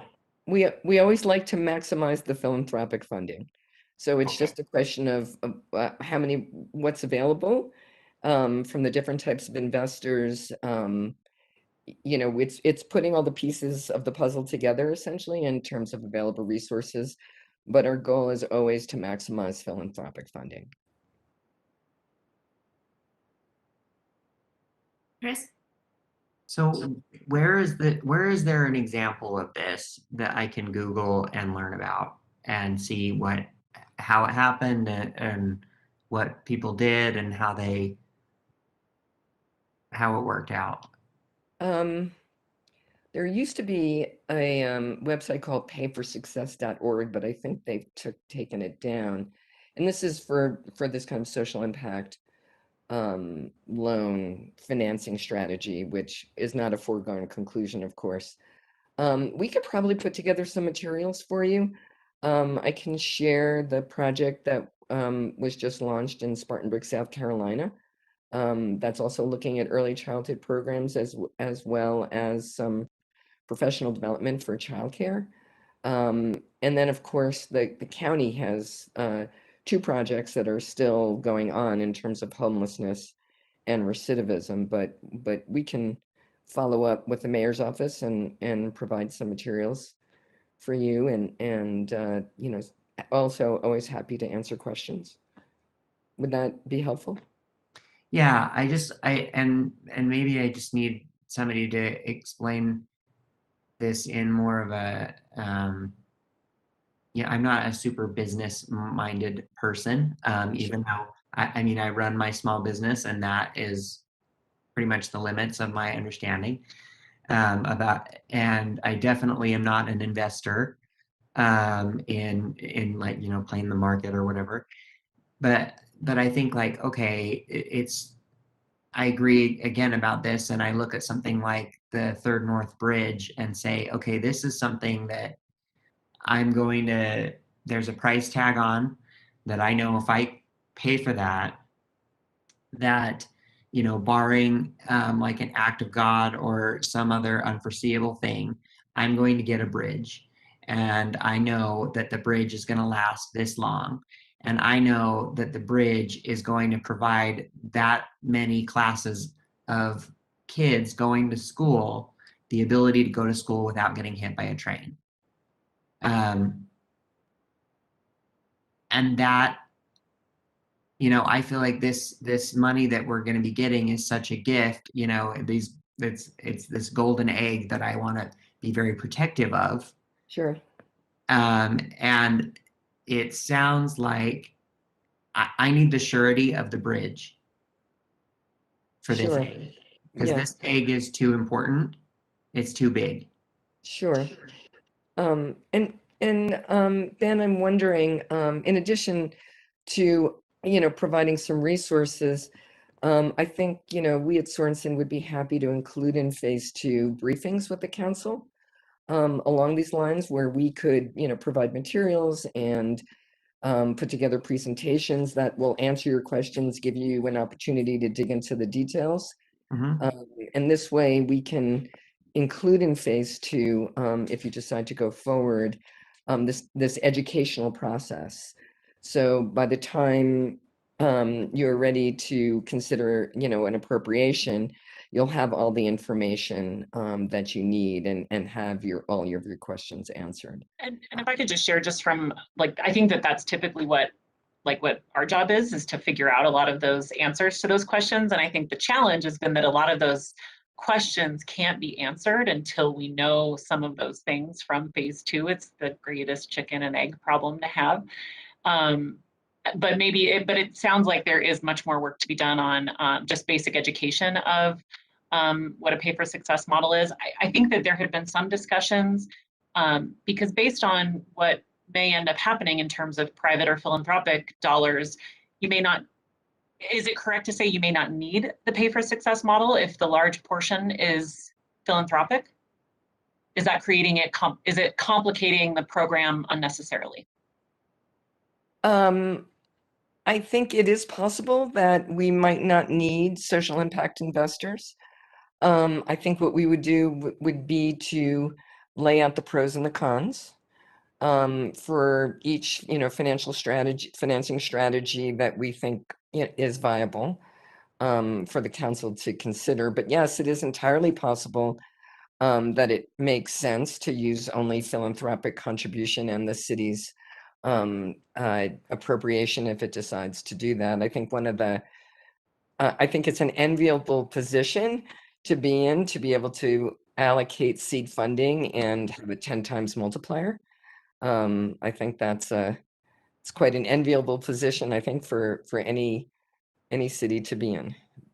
But yes, you are correct. It's not a foregone conclusion that's the direction that the city will choose to go in. Darren, you're going to be my last question or comment on this as we are at Okay. 55. Thanks, Madam Chair. So I first want to acknowledge that I'm in the camp of council members that need that basic training on what a pay for success model is. And we just haven't had time to set up that meeting yet, but I still do want that meeting. My question though is I fundamentally am misunderstanding something very important, which is we have $10 million from ARPA that we're going to invest in this program.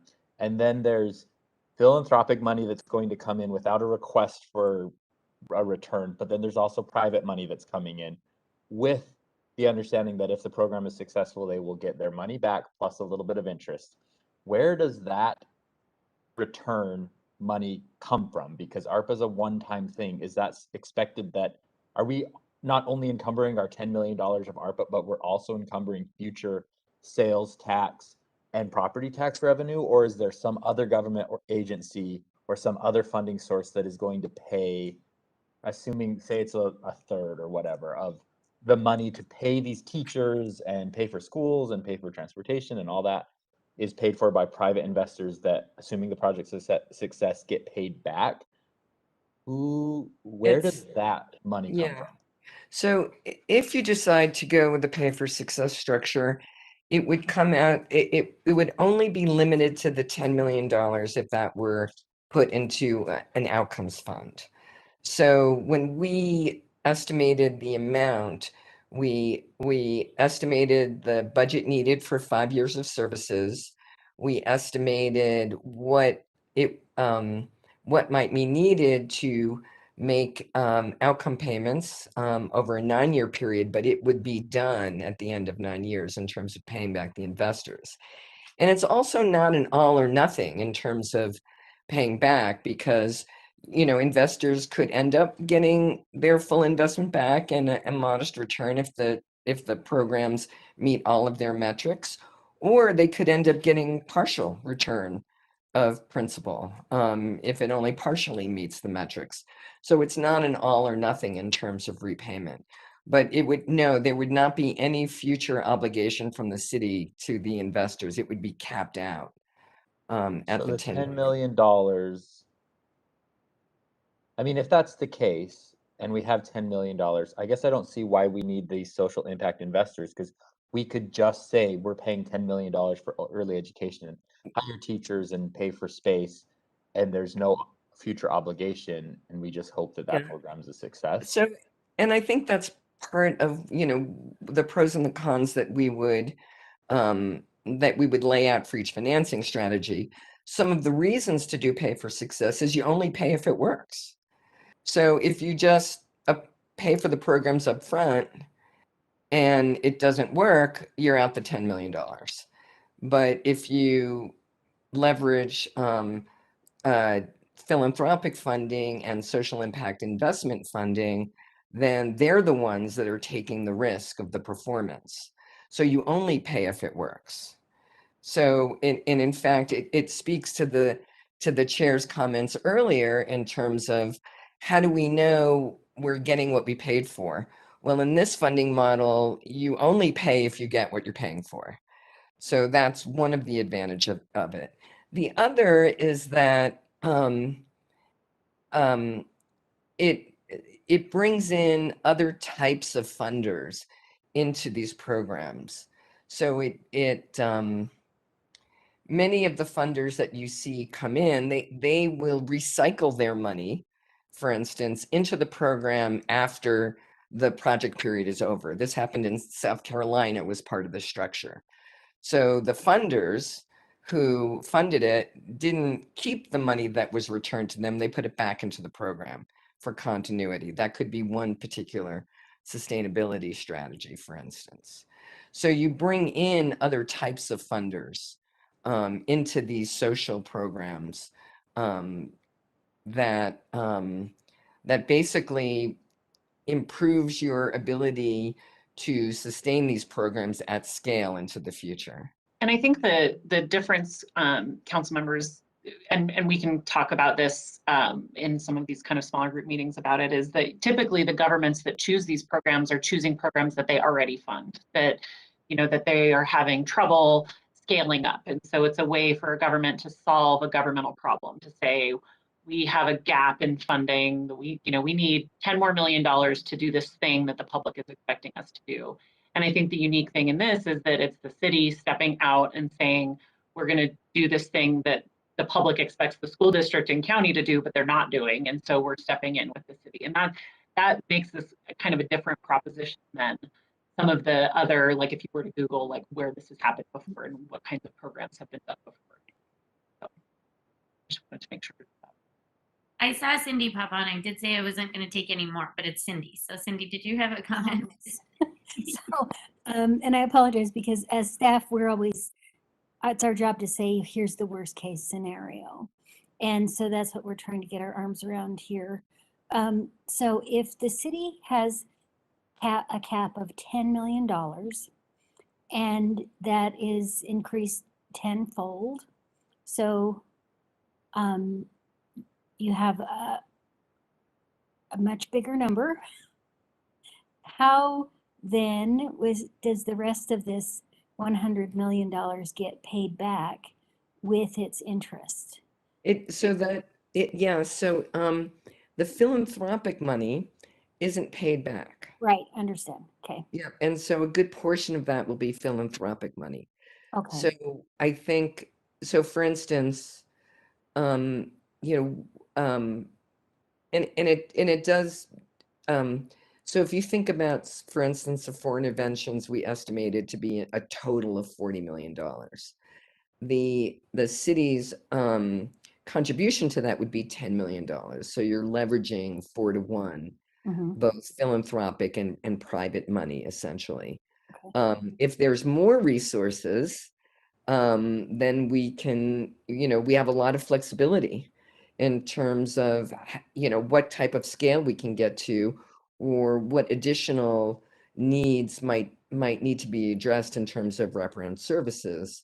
So there's, the leverage that's created through the city appropriation is really quite significant. So just ask it in a sure, please, yeah, school way. So say that we have social impact investors that have invested $20 million, not philanthropically, but a genuine social impact investment, and the city has $10 million with which to repay them. And we go through the 5-year program and the 4-year evaluation period, and it's a success, which is great. So how does the city repay those investors, their principal and their modest interest? Sure. We only have $10 million. That's the part that we're trying to get to. Yeah, sure, I understand. So depending upon how much philanthropic resources we have, we might allocate some of that to increase the outcomes fund to 20 million. We wouldn't recruit 20 million in investor funding if we only had $10 million to pay them back. So you have to match that, right? So what we would do is we would see if it was going to be $20 million in social impact investment funding, we could only do that if the philanthropic investor were flexible to allocate 10 million to the outcomes fund, which is actually the structure in Spartanburg, South Carolina, in the project that we just completed. In fact, there are a number of philanthropic investors who are partnering with the city to create the Outcomes Fund so that they can do a larger project. And there are also some other philanthropic funders who are contributing to the services up front. So we would never have $20 million in social impact investment that expected to get paid back from outcomes funding unless we had enough outcomes funding to pay them back.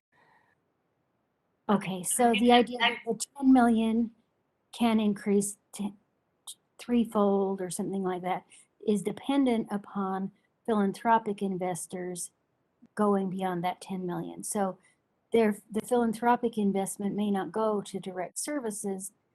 To some extent, it could go to paying back. A portion could go. I see. Yes. Thank you. Yeah, absolutely. Okay. Thank you, everyone. That was a great discussion. And I think that we will probably need to have more wonderful discussions as we all wrap our heads around this idea that I think is new to a lot of us. It certainly is new to me. And I think we've heard from other council members slightly new to them as well. So I imagine we will be reaching out with questions and more conversations. But thank you so much for joining us today, Janice. I appreciate it. And I did want to apologize for moving about my house while I was talking. I have a very old dog who doesn't always let me know when she has to go out. So I just need to keep an eye on her. So I apologize, but that's right. That is just okay. I have one of those too. So I get it. Thank you. Thank you for being here. Council members, we are supposed to take a break right now, but before we do, we're going to kind of push the agendas a little back. We, as you know, we have at our last council meeting, I wanted to get to know some of our new interns and some of our new employees. Over the last 18 months, we've all been on Zoom, and a lot of our interns and new employees have been working behind the scenes. And because we're not always in the office, we don't necessarily get to bump into them and get to know them. And so we were able to have a few of our interns and employees on at our last meeting, and we have some on now. And I want to get to them because I know the majority of them couldn't be with us last time because they have class on Tuesday. So I don't want to make you late for class or not be able to eat dinner before you get to class. So I am going to first introduce our two new full-time staff members, Beatrix Seeger and Felicity Henderson.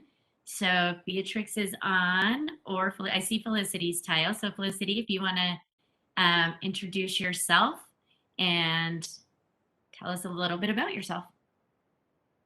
Yeah, for sure. So yeah, my name's Felicity. I'm part of the City Council staff social media team. So I'm going to be taking over the social media. I come from a background of 4 or 5 years now of doing social media professionally. I graduated from the University of Utah back in 2019 with a comm degree. Since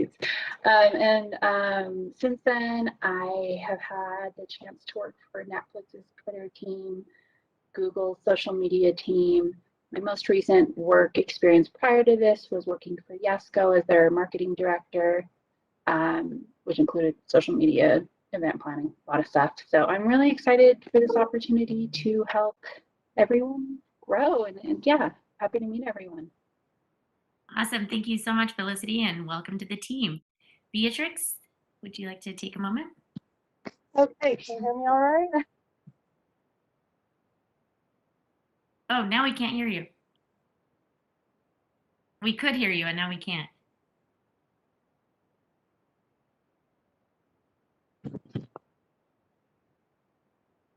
Can you hear me okay? Yeah, now we can.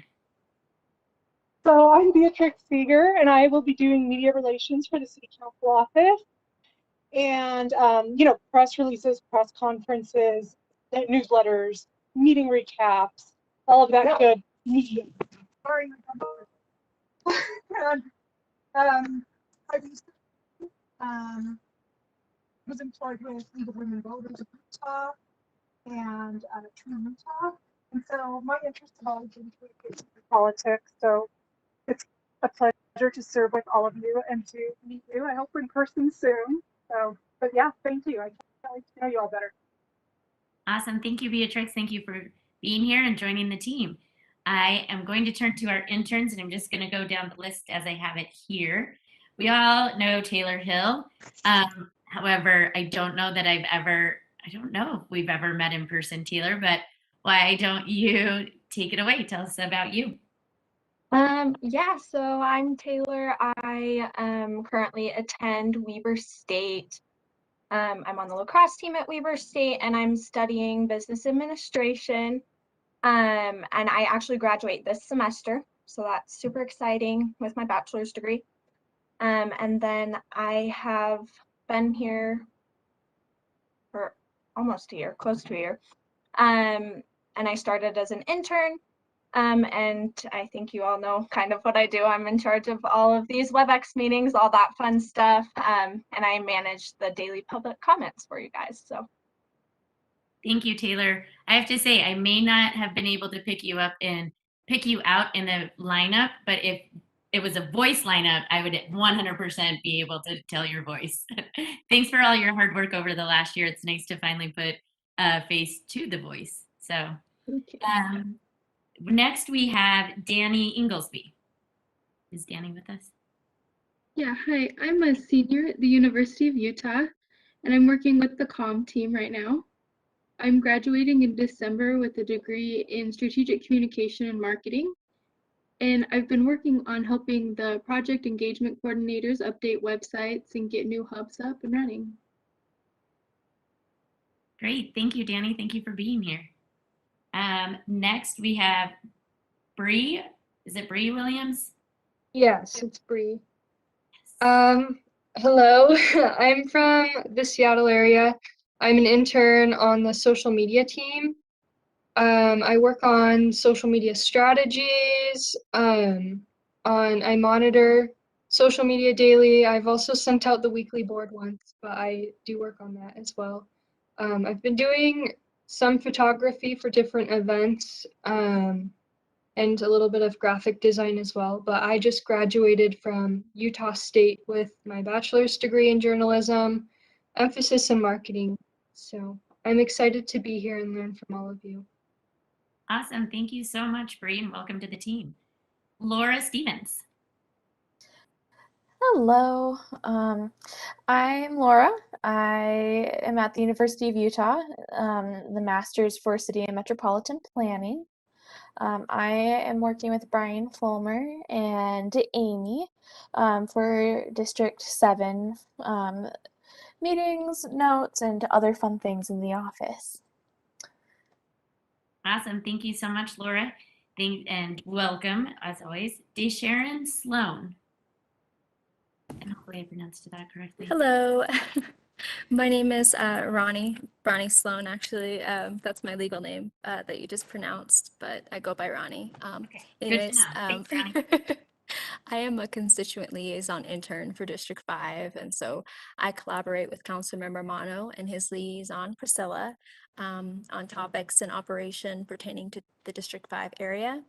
I am a second-year master's student at the City and Metropolitan Planning Program at the University of Utah, and I am expecting to graduate this coming May.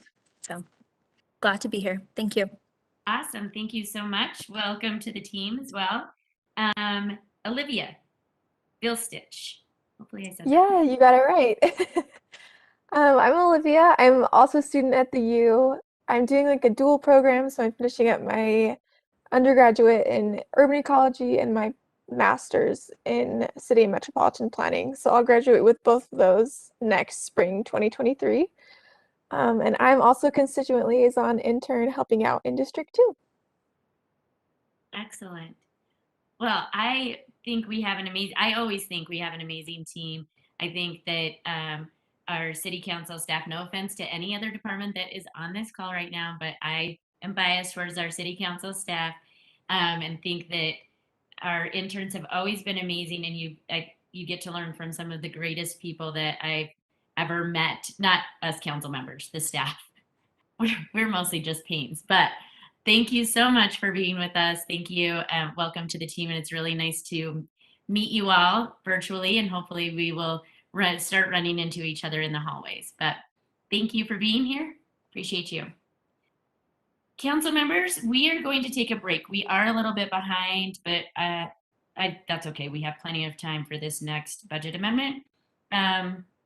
Perhaps Lehua or Ben, we can just talk with Mary Beth and John if they're not on, that we will come back at 4:30 and start then. I know it will cut the budget amendment number 4 presentation a bit, but I have faith that we can make it through. So everybody back in 15 minutes, roughly, 4:30.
we have a quorum, so I am going to get started because we're already running a little bit behind and I want to give us ample time to go over budget amendment number 4, I believe it is. Is that right? One moment, please. I'm getting to the right area of my agenda.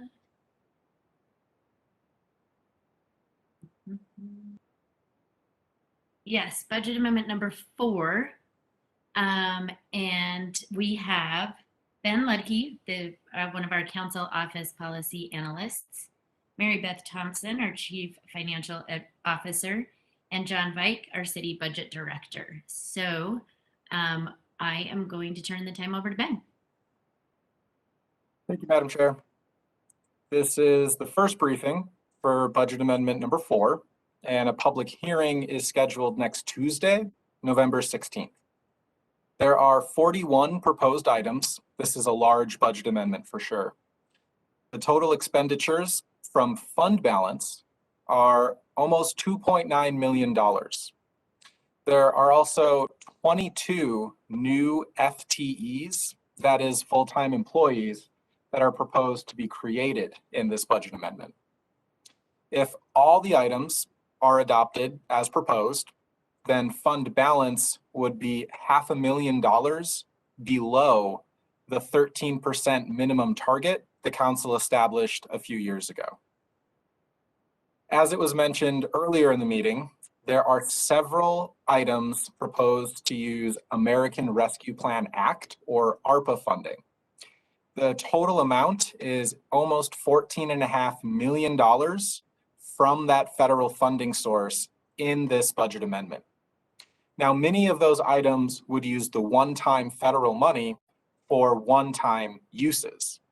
However, a few items like the Park Ranger pilot program and expanding the community commitment program would add new full-time employees, which are ongoing costs using that one-time federal money. And staff captured the questions and requests in the earlier briefing to talk with the administration later this fiscal year about the growing structural budget deficit and what the gap might look like next fiscal year. So we'll be coming back to that topic in the future. Ben, before we get started on the actual breakdown of what's being asked, if we fund everything and it goes down $500,000 below the 13%, what percent does that put us at? It's going to be 12.7%. And that'll still be about $3 million above the 12%, kind of the next threshold down. But we did want to point out that it's less than the targeted minimum. The other thing is when the comprehensive financial audit is completed, which I think is going to be early next month, that's when we'll know how much is dropping to fund balance.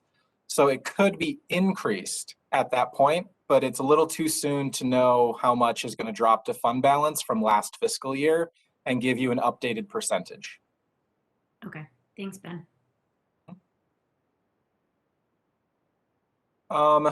Before we get to the individual items, there's 2 updates. First is an update from Mary Beth on sales tax revenue through the end of last fiscal year.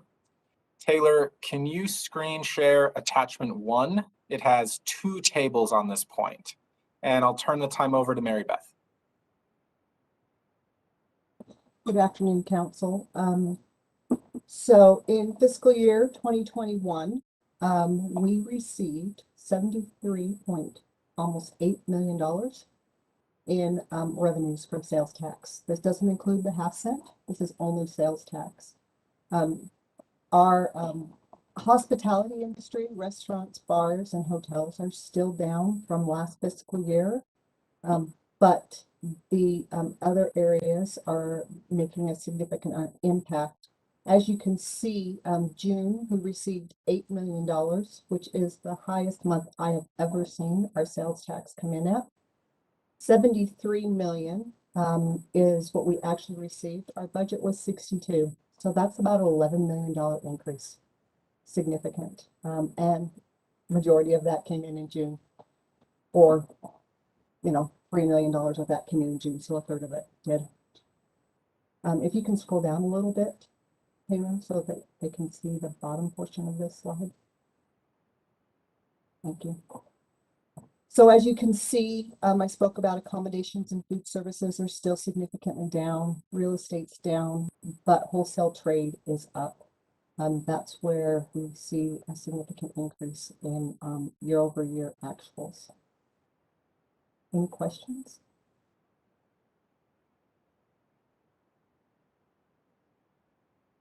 Mary Beth, Yes, sir. going back to Ben's comments on the fund balance of being 13%. Did our budget for this fiscal year kind of assume that we were going to have the same type of increase, or was it lower, or we're going to see a big good delta between the actuals and the budget? Like For fiscal year 2022, we did not anticipate this large of an increase in sales tax. Now remember that you're just looking at one small sector. There are other sectors, obviously, that we did have some significant deficits in, right? Let's use parking, for example, right? We know that people weren't coming downtown and parking, so we know that that will be impacted negative. Or the parking fee that we use that's in parking structures such as the airport Galvin Center, that took a significant hit as well due to COVID. Innkeeper's fee or tax also took a significant hit due to COVID. There's a relationship to accommodation sales tax and innkeeper's tax. There's a direct relationship between those two, just because the hospitality industry took such a significant hit. But yes, sales tax came in 11 million. We did not anticipate 11 million in our budget. As you can see from the sheet, the majority of that revenue came in the last 4 months. So it would have been hard for us to project that would have even come in when we were having discussions for the fiscal year 2022 budget. Right, so our fiscal year 22 budget would probably be also pretty much predicated on what we knew at the time, which wasn't what we have seen at this time. But we did know about the parking and other things, and we didn't budget that we budgeted that accordingly. Yeah, So it wasn't, what I would say is that it wasn't as, it was harder hit than we anticipated in for fiscal year 2021, right? I'm discussing 2021 versus 2022. Right. It was harder hit than what we anticipated in fiscal year 21. We only projected that COVID would take an impact of about 6 months in fiscal year 2021, not an entire year. When we did our budgets for fiscal year 21 and 22, we did increase sales tax, but not to the amount that we actually received in fiscal year 2021. Okay, so this is very promising for this next year in the fiscal year for the sales tax. So that's nice to see. Yes, I think it is. I think, we have to continue to evaluate every single month. Probably in January, we'll come back with your fiscal year 2022 sales tax to see where it's sitting. Stimulus checks helped, I think, in us receiving more sales tax. I think that we need to be cautious, but I'm optimistically cautious of what I would say. Thank you. If there are no other questions, I'll go on to the next update. If you remember back to June, as part of the annual budget, there were 10 items proposed in the mayor's recommended budget to receive ARPA funding, and at the time, they did not appear eligible. So the council took funding for those 10 items, $1.5 million, and put it into a holding account. The administration has indicated that those 10 items and that holding account, they're no longer pursuing those items. And based on updated Treasury guidance over the summer, they were not eligible as suspected. So that $1.5 million remains in a holding account, and the council could act in this budget amendment to free up those dollars for other items. And now we can go to the individual items. We'll start with A1. It's a request for $129,000 from general fund balance. and $295,000 from several enterprise funds. And this is to pay increased premiums on risk excess liability insurance and cybersecurity insurance. The city has carried both of these insurance policies since fiscal year 2017, and thankfully has not yet had to use either. The premiums are significantly higher than budgeted this fiscal year. The excess liability insurance would cover judgments and claim settlements in excess of the city's $1 million self-insured amount. Federal claims and civil rights employment claims are examples. They're not subject to the Governmental Immunity Act protections that the city would have. So we need the additional insurance in case the claim against the city in those cases was above $1 million. The other insurance, cybersecurity insurance, would cover the third-party liability resulting from security breaches. So this includes recovering the data, having an immediate response to the breach, bringing in outside help, crisis management, and dealing with situations like ransomware. Other cities and municipalities have experienced this over the last several years, and news reports are indicating an upward trend in the frequency of these kind of attacks. That's why the premiums are going up across the board. I also want to point out the city's annual budget did include $50,000 for an audit of the city's current network security. And the city has continued to invest in upgraded security resources, the hardware we don't see behind the scenes, as well as training for city staff. And all of those things help reduce the city's exposure. If the council is interested, we can confirm with the attorney's office that an executive session would be eligible to discuss the deployment of security, pending litigation, and the city's security profile on these fronts. The next item is A2. This Sorry, is Ed. what, yes. Which enterprise funds does the almost 300,000 come from? So all of the enterprise funds are contributing, and I believe it's done on a pro rata basis based on the amount of employees and server space they have. Okay, got it. You can go on. A2 is a request for $250,000 from general fund balance to participate in the Department of Air Quality's Lawnmower Exchange Program. The Utah Department of Air Quality administers this program each year. It's where they take gas-powered equipment and have it switched out for electric versions. The goal is to reduce summertime ozone pollution. The Wasatch Front is out of attainment for EPA standards of ozone.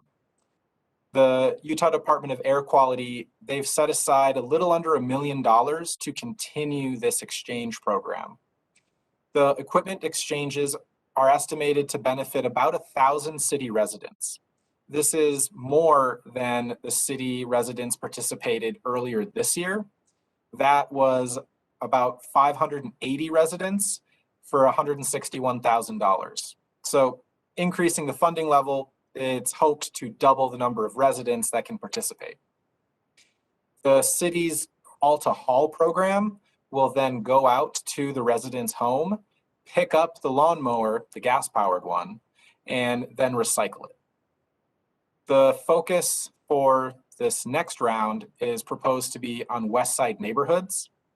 The state is developing a phone app that participants will use to register and upload any required receipts. That's not going to work for people who don't have smartphones, so there would likely still be some in-person and telephonic work for participants that lack internet or smartphones. Funding also has a little bit for temporary staffing to assist with going out and collecting those lawnmowers from each person's home. There's 3 policy questions if the council's interested. We, as staff, heard council members express in the last year an interest in having exchanges for more than lawnmowers. So this would be gas-powered leaf blowers, chainsaws, trimmers, other lawn maintenance equipment. So you could ask the administration what would be necessary to expand this program to be more than lawnmowers. The other questions are if the sustainability department has funding to contribute to the program, so it's not all coming from fund balance. And since this is general fund dollars, you could ask the administration to include it in the annual budget for next fiscal year. I like all those questions, Ben. If we have someone from sustainability, feel free to jump on. Otherwise, I'll follow up with them afterwards. Hi, I'm here, Sophia, if there's any questions. Sophia, so there were 3 questions. The first one is, could other gas-powered lawn maintenance equipment be exchanged as part of the program? So not just mowers, what would that take? So it's a great question. We typically, well, we've only done this once, but we're really piggybacking off of the state of Utah's exchange because they've really been working on this for several years and have put a lot of overhead into it. And they also have some of their own funding that they're contributing. So we've asked them, we're asking them this question. I know that when we asked them about the snowblower question this year, they said, well, we're really pivoting just to lawnmowers because we're focusing on ozone non-attainment and instead of the PM 2.5 wintertime problem. They've also seen the most popularity with lawnmowers instead of, I think they've done string trimmers in the past. So I'll ask them if they are contemplating any other equipment, but my understanding is really just that they're focusing in to kind of keep the cost of it as low as possible to go to as many exchanges as possible. So if the city wanted to do something on our own, of course, we could contemplate that. It would just really increase our overhead expenses to figure that out. So I don't think it would necessarily make sense for this coming spring. But it's something that if the administration and the mayor and council wanted us to look at in the future, we could certainly do that. Does that answer your question? The other questions were if sustainability, either in the refuse or the energy and environment funds, have anything to contribute, in addition to fund balance contributing the $250,000. Yeah, so the Energy and Environment Fund does have some funding. As you know, the cash balance has been diminishing over the past few years due to declining revenue sources. So our current, the current cash balance in our E&E fund, we have proposed doing general fund subsidies annually through fiscal year 25, and then we would need a full being rolled into the general fund at that time. So if the sustainability E&E fund was used for part of this lawnmower exchange, all or part of it, it would just increase the timeline that we would need full general fund support. So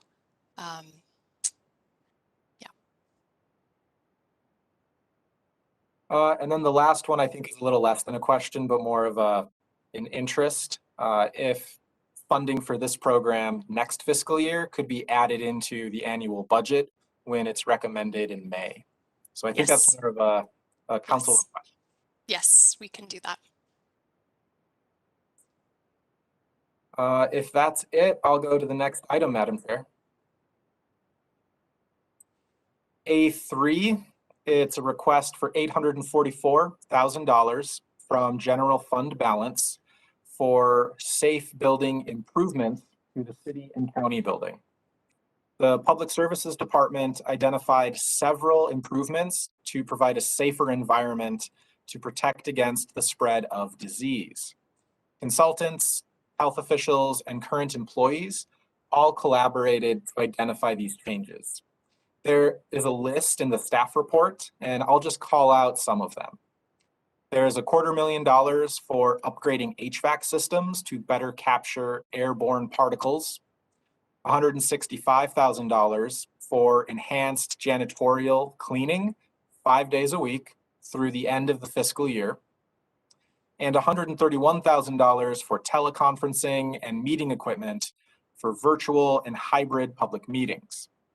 There's also a couple small dollar amount that might be of interest to the council because they would impact what the public sees and experiences when coming to the city and county building.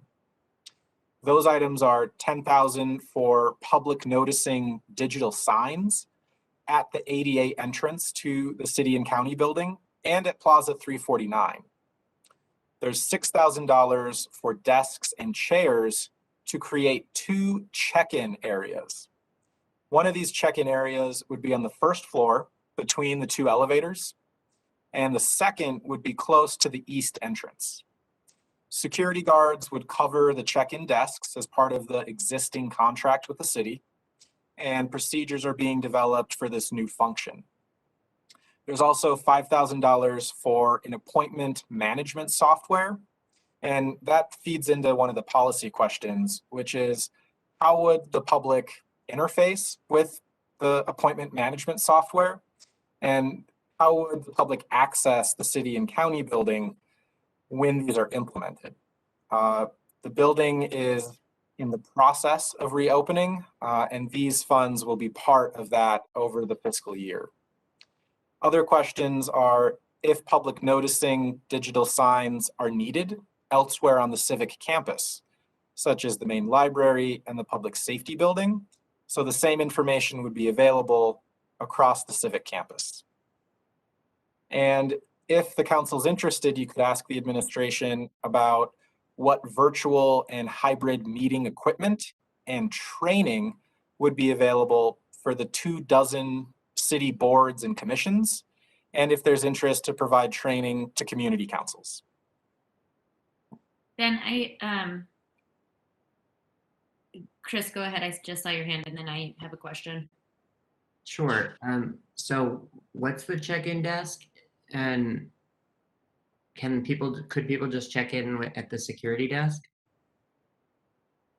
Confused. So my understanding is the check-in desk, there'd be 2. One of them for individuals entering from the east doors, and another one on the first floor, that long ramp when you go into the ADA entrance, it would be after you exit the ramp. So whether the public is entering from the east steps or the ADA ramp, they would then come to the check-in desk. Okay, but okay, that makes sense on the first floor, I guess. But can they go to the check-in desk where the so there's going to be a security desk on the second floor by the elevators, or the security desk that's there now, and then there's going to be like another check-in desk. I'm seeing nods from Lorna. Yeah, I'll answer that, Councilmember Warden. The 2 desks are established right now. There is a small desk that it's basically an iPad, and it's very simple, has a couple questions. It reminds people of the executive order to wear masks in the building. It allows them to indicate who they're visiting and prints out a visitor badge for them. It's right across from the security desk right now. And then the one that's at the bottom level by the ADA doors, that one is also staffed by a seasonal employee who helps visitors understand where they're going in the building. So it's. Or is this going to be permanent? Everything that we're planning right now is based on the data and the information we have for COVID. And we anticipate much will change as the situation changes. But we have seen that there's a need to have badging and to help visitors to the building understand where to go. Okay. Yeah, I just thought it was weird on the second floor if there's going to be like a desk next to the desk, and like, can we just have them go to the security desk? But that's fine. It's really just a desk with the iPad on it and instructions. Cool. And then we have the large display screens that will help with posting information. Council members, other questions on this? So as I look at this list, I see the majority of them look like one-time funding needs. I mean, besides maintenance, not talking maintenance, because I know maintenance is ongoing, and this probably doesn't necessarily contemplate for maintenance of some of this new equipment. But I guess my question is, we're asking 844,000 from the general fund, where Ben, you mentioned something like 22 new FTEs are coming or proposed with this. So why wouldn't we spend 844,000 out of the ARPA money if this is eligible, as it's a COVID improvement? I mean, it's a building improvement based on COVID. And then the asks for the FTEs would come sort of out of something that we know is an ongoing fund source. Like, couldn't we switch those? I think you're correct that all of the items are eligible for ARPA. I can certainly say half of them, based on research I've done working with the Attorney's Office in Finance, I'm confident are. The other half we would want to double check on. The funding for the FTEs, which we'll get to later in this budget amendment, it's proposing to use ARPA to reimburse the city for the hiring freeze last year, and to then use that hiring freeze money, which was from ARPA, but it's now turned into general fund dollars, use that to pay for the FTEs. The city can only do that conversion for 3 fiscal years using ARPA if the ARPA money is available. Now, you could switch it, so the funding source would be ARPA for this 844,000 and fund balance for some of the park rangers. It's all public money, and to the extent that you use ARPA or you use fund balance, it's kind of all accounting. We can do it either way you prefer, but it is an easier one-time money for one-time use, as you suggested for the 844,000. But fund balance is also one time, because we're never sure how much is going to be coming from fund balance each year. Sure, I recognize that. Jen, you popped on. Did you have you were going to say what Ben said? Yeah, I was just going to say the fund balance is one time thing, as much as we don't want it to be. It's anytime we add positions in a budget amendment, that's a consideration. And I know that the mayor's office spoke previously, I think it was during the context of CIP, about the general strategy that their administration is taking with ARPA. That's not to say that the council can't make changes to that. So I wouldn't consider it just only in the universe of park rangers exchanged for this, but I mean, in all of the ARPA money is essentially on the table, with the exception of the ARPA money you've already spent. Right. Okay, I don't know. It just really seems like this is a 1-for-1 in a way, you know, but that's all. Just throwing that out there. Are there any other questions on this item, council members? Okay, let's move on, Ben. We'll highlight this item for the funding source question, and we can come back to that. Thank you. The next item is A4, which was pulled. So we're on A5. This is a request for $150,000 from a holding account that the council created in the annual budget. The $150,000 would purchase vehicles for expanding the Community Health Access Team, or the CHAT program. And I want to highlight that this item is related to items A10 and C1. I'm going to talk about all 3 of those together here because it's easier. Also, the administration has asked for a straw poll on this item. So back in the annual budget, the council created a $2 million holding account using Funding Our Future public safety dollars. And the intent for the holding account was to diversify public safety civilian response models. The CHAT team is social workers and paramedics, both civilians. There's also a second separate holding account the council carried over into the current fiscal year that has $2.3 million. That separate holding account is for implementing recommendations from the Racial Equity and Policing Commission, the council's audit of the police department, and suggestions from the public. So you have two holding accounts. One's 2 million, and that's for civilian response models. And you have another one that's 2.3 million, that's for implementing recommendations on policing reform. This $150,000 would be the first use of that $2 million holding account. It would buy 3 new hybrid Ford Explorer SUVs to accommodate the increased program staffing. It's estimated to cost $50,000 per vehicle, and that does include costs for fuel, upgrades, and maintenance. The chat program currently has 1 vehicle and 2 paramedics that respond as a team. Item A10 proposes transferring 3 social workers from the police department to the fire department. And this would allow the chat program to operate 2 separate teams. The social workers would be based out of the public safety building, not the Community Connection Center. The chat program would operate independent of the social worker program. When arriving on scene, the paramedic would assess the subject's medical condition, and the social worker would assess their psychological condition. The fire department said that they respond to about 24,000 medical assessment calls each year.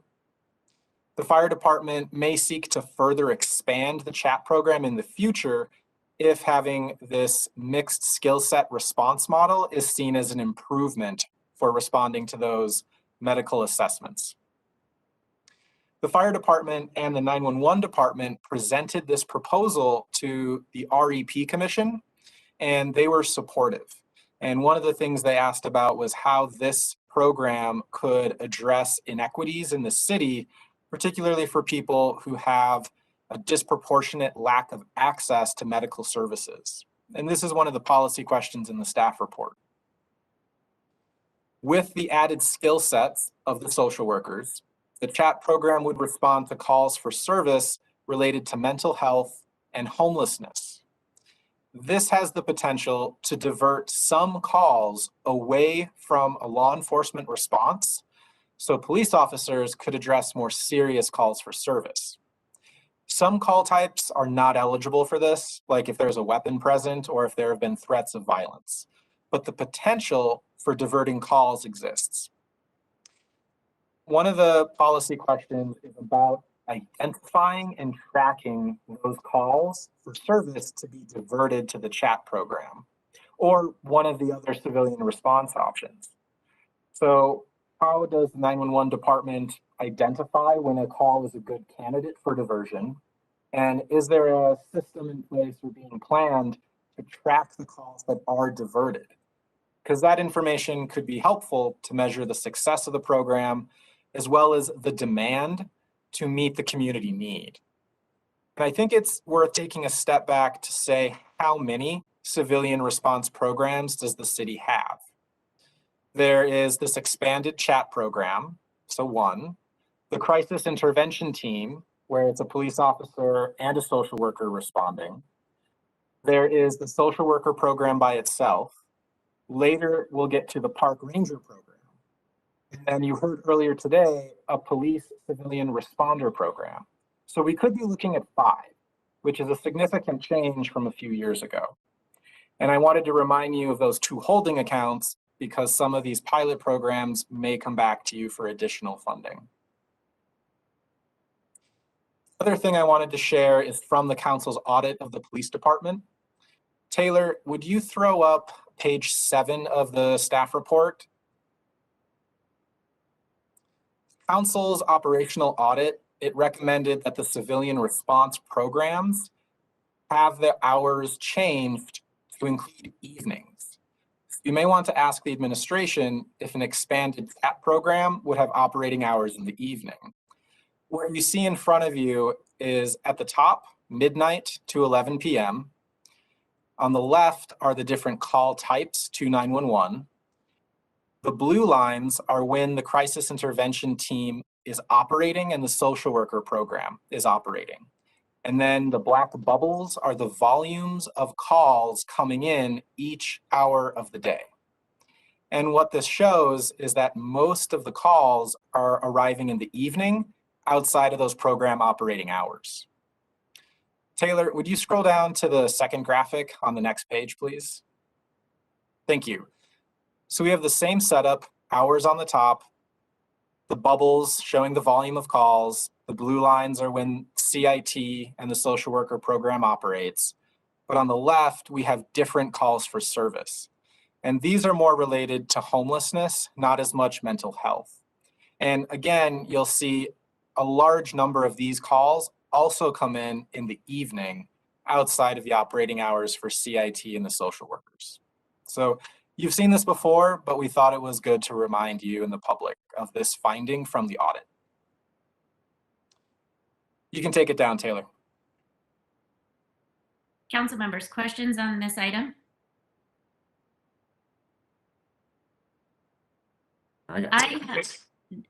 Go ahead, Dan. Thanks, Ben. I like all your questions because the one concern is, you know, I don't want to overburden us with tracking too much data because then we can get buried with data. But if it's already there, we should be able to track this because one of our goals is to reduce the calls to services of the sworn officers, the police officers, and this is a great tool to do that. And I like that we have 5 different tools because they're all kind of pinpointing different areas across the city. The second one is what you just saw here. You know, when would we see this expand either with additional shifts or just expanding their hours to cover where the calls are mostly made? So I appreciate both those questions to the staff, to the admin. Dennis? Regarding the hours of operation of the CIT, CCC teams, are those current? I thought that they were working more of an 8 a.m. to 8 p.m. shifts currently. So that information was current when the audit was finalized in June. I know that the additional social workers that were approved in the annual budget, increasing it from 11 to 22, that was intended to allow staffing capacity to change the hours of operation. I haven't heard an update on how many social workers have been hired or if the hours of operation have changed yet, but that was the intent. My understanding is that with the shift of towards taking more of the officers away to be more call responsive, that the CCC social workers have been shifted their scheduling as well, so that they can be available more hours. But and that's great. So we certainly need to expand it even more. Also have questions regarding, you said it was transitioning 3 social workers over to the chat team. Is 3 enough? Big question, definitely, if we're going to be able to cover enough hours and enough spaces in the city, are those 3 going to cut it? I presume that that's probably 2 social workers and a supervisor. If that's the case, then would we be better off having an additional team, making it 5, something like that? And then secondly, just want to comment that yes, you're talking about 5 different tools and a civilian alternate response model, but you're also got the chat team covering nonviolent calls with the EMTs and social workers, and then we can also have the CIT team covering potentially more violent calls with a sworn officer and a social worker. Because in both instances, I definitely want to emphasize that someone is in some form of mental strife in that moment, and could certainly use the impact of a trained social worker. So thank you very much. Thank you. Any other questions?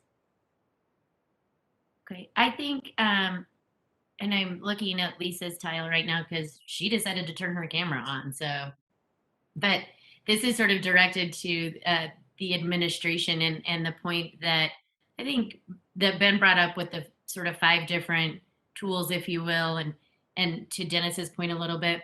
I hope that we are not using these tools in silos, but in my head, I'm picturing it like a clock, like the gears of a clock, like that old school, or like like a safe, you know, that if you turn one, the other has an opportunity to turn or to capture a different area, but kind of all working together.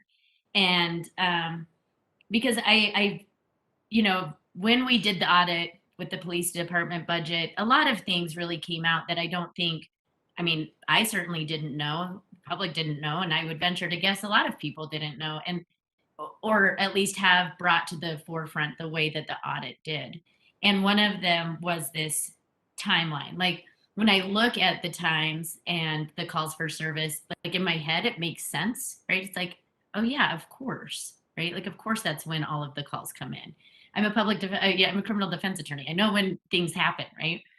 But to see it sort of visually and then realize we're really not capturing what we want to be capturing. And hopefully we can sort of use all of these different tools so that eventually we might have a team, whether it be one of those 5 tools, available throughout a 24-hour period without really putting too much stress on one particular team, but having each of them kind of work in coordination with one another. That's not a question. That's a, I hope that you're already doing that. And I got a thumbs up. Yes. Any other questions on this?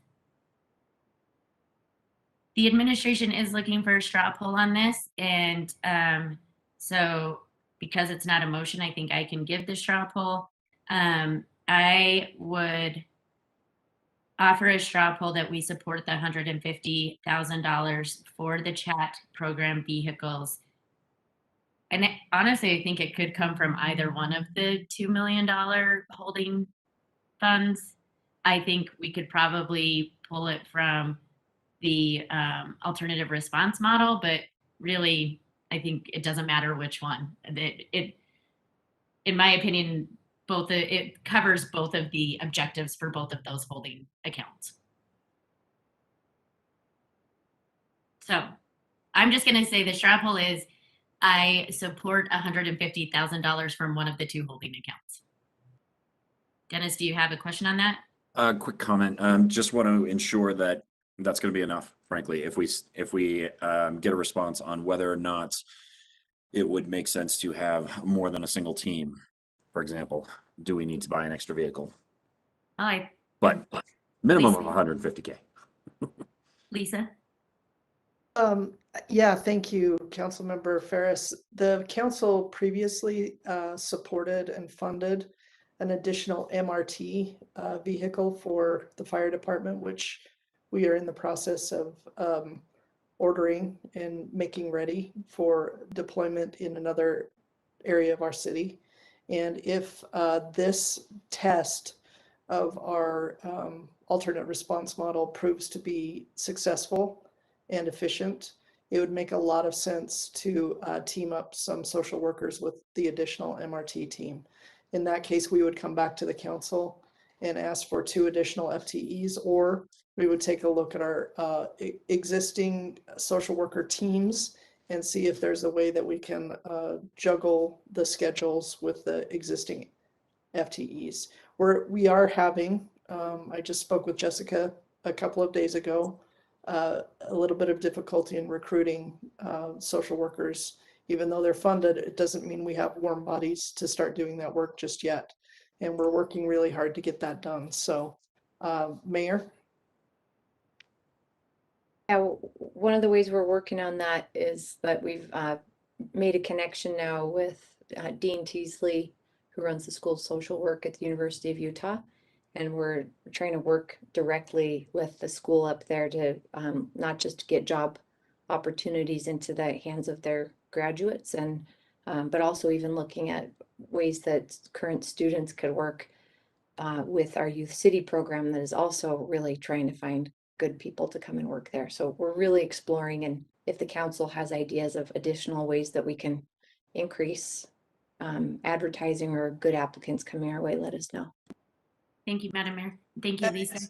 Of course, and I just wanted to make it clear that the $150,000 $50,000 request is for vehicles, not for the FTEs. You've already funded the FTEs that we're going to utilize for this pilot program.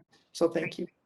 Thank you, Lisa. And I was going to say, to Dennis's point, I think starting out with the vehicles is a good thing. And as we experienced last year, this is meant as a joke, the administration is not afraid of asking for budget amendments. I think we had 19 last year during the budget. So I know that if we need more, then we will, they will come back, but I appreciate starting here and moving up. So with that, I will ask everyone to show your feelings about supporting this 150,000. I have a unanimous straw poll. Send my video and I can't. Okay, and Anna is a yes, so Yeah. is unanimous. There you go. Ben? That takes us to A6. It's a request for $75,000 from general fund balance for a non-represented employee's job salary survey. This item also has a straw poll requested. The survey, it would assess, evaluate, and compare the overall pay structure and the actual base pay, as well as several other compensation elements, comparing the city's non-represented employees to other public and private entities with whom the city competes for talent. The results would be presented to the Citizens Compensation Advisory Committee, or CCAC.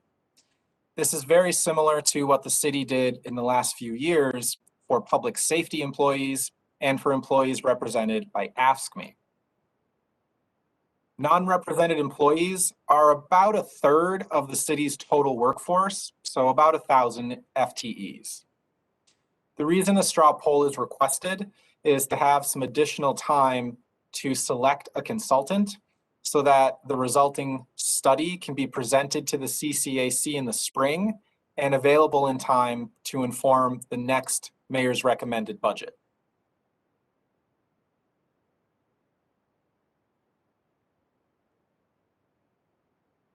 Council members, questions on this?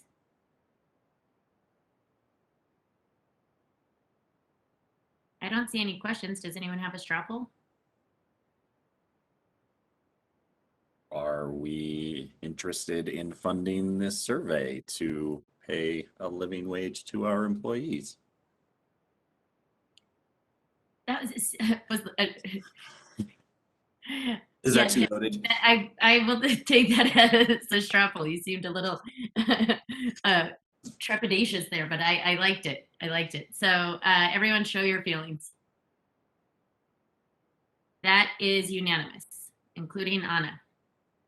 Okay. Next up is A7.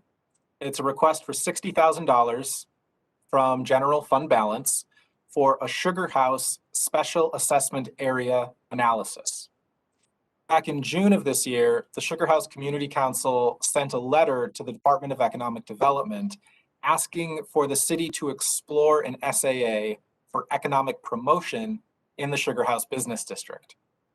There is currently one other economic promotion SAA in the city for the downtown. Utah Code defines eligible uses and activities for this type of SAA, and there are 4 things: sponsoring festivals and markets, promoting business investment or activities, helping to coordinate public and private actions, and developing and issuing publications designed to improve the economic well-being of the commercial area.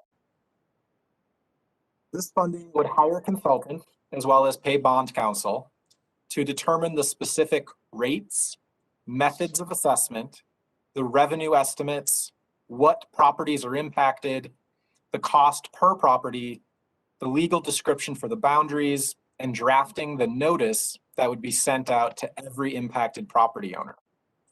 There's also the potential for the assessment to reimburse the general fund balance for fronting these costs. If the council supports the SAA after all this work comes back to you, then you would adopt a resolution to designate the rates, the budgets, and other details. An RFP would be issued. The letter would be sent to all the property owners. And it's important to note that under state law, the SAA must have support of 61% of property owners, not the tenants, not businesses leasing the space, but the property owners. And then there would be periodic review, such as every 3 years for the downtown SAA. There's a couple policy questions. If the council would like to ask the administration what activities the SAA would do, one idea that's come up is an ambassador program in the Sugar House Business District, like the one operating downtown and on North Temple, and recently expanded to the Ballpark Central 9th area.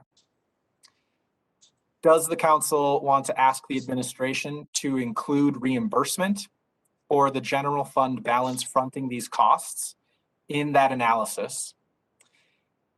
Since this is general fund dollars, you could also ask the administration to include this funding in the annual budget next fiscal year. And then the last question is about the boundaries. So we definitely need a map. Taylor, can you put that up? You were right on cue. So let me go over the boundaries real quick. It's 1300 East.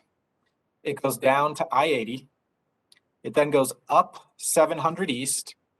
And the northern boundary is Hollywood Avenue. And then there's a notch that goes north on 11th East, across Ramona, down 12th East, and then back to Hollywood Avenue. So the question is, does the council support these boundaries, or are there adjustments that should be considered? For example, the lower left corner of the boundaries, should that residential neighborhood north and south of Simpson Avenue, should that be included when it's primarily residential, but the SAA is focused on economic promotion and commercial areas?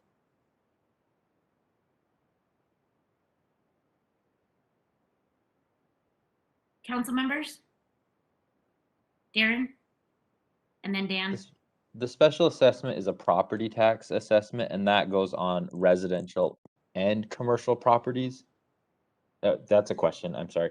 Does the special assessment additional property tax apply to the single family residences in that neighborhood? Somehow in my brain had that it was only applied to businesses.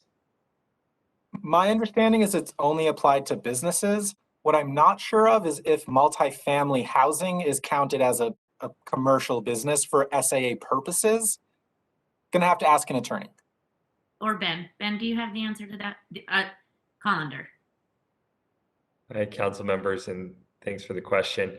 Single-family homes are not assessed. The assessments are primarily focused on commercial properties, and Ben appropriately addresses some legal ambiguity with the assessments of multifamily, and that's something that we're looking into actively as it applies to both the downtown and potentially the Sugar House assessment area as well.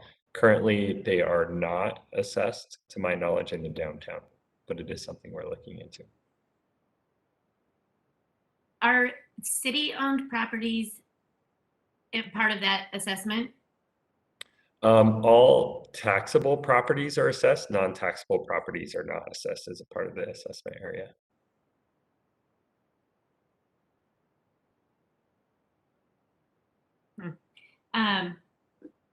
Okay, Dan, you were up Yeah, next. so I'll just jump on that question from Amy. So if we're leasing the property, they have a property tax. If the city owns a property to someone else that has a long-term lease. If it's It's based on, sorry, if it's a for-profit use, it's the use that determines if it's taxable or not in that situation. Okay. My question was on the boundary. Does this include the outside portion of the streets, the west side of 1700 East, the east side of 1300 East, the north of Hollywood? should I take that one, Ben? I'm happy to jump. I think there's flexibility. I think Yeah. it's what the council decides the boundaries are. And If I can chime in both on the taxable, non-taxable, it's based on county rolls when we assess that. So to address the previous question. And also when we study a boundary area, it typically includes the areas within the boundary and the properties on both sides of the road of the red line that you would see. Ultimately, those boundaries are decided by the council, and it would just be to understand what the tax collection revenues could be and what would be a reasonable budget to start to look at for the assessment area. So Ben Collender, this 60,000 would also look at the boundaries. It would analyze those boundaries and if they should, like, I know why that little notch is where it is up north. I don't know why we go all the way down to 700, so that's a question. But the consultant would look at different options of boundaries, right? That's right, and we can provide some recommendations back to the council once we've done that discovery. Any other questions? Okay. Thanks, Ben. Next. Bye, Ben. I think that takes us to A8. This is the $150,000 from general fund balance for a phase 2 study of the Sorensen Impact Center social investment study. Since that had a separate agenda item, I'll go to the next item. Thank you, Ben. A9 was pulled, and A10 we already talked about as part of the community health access team. This is transferring the social workers. Except we did not do, it was pointed out to me, we did not do a straw poll on moving these, on this personnel transfer. And I think the fire department wants to start looking at hiring those social workers. So I would support, I'm offering a straw poll to support the moving of 3 FTEs from the police department to the fire department, including 2 social workers and 1 case manager. Show your feelings. All right, that is unanimous with Anna not here right now. I'm a yes too. Sorry about that.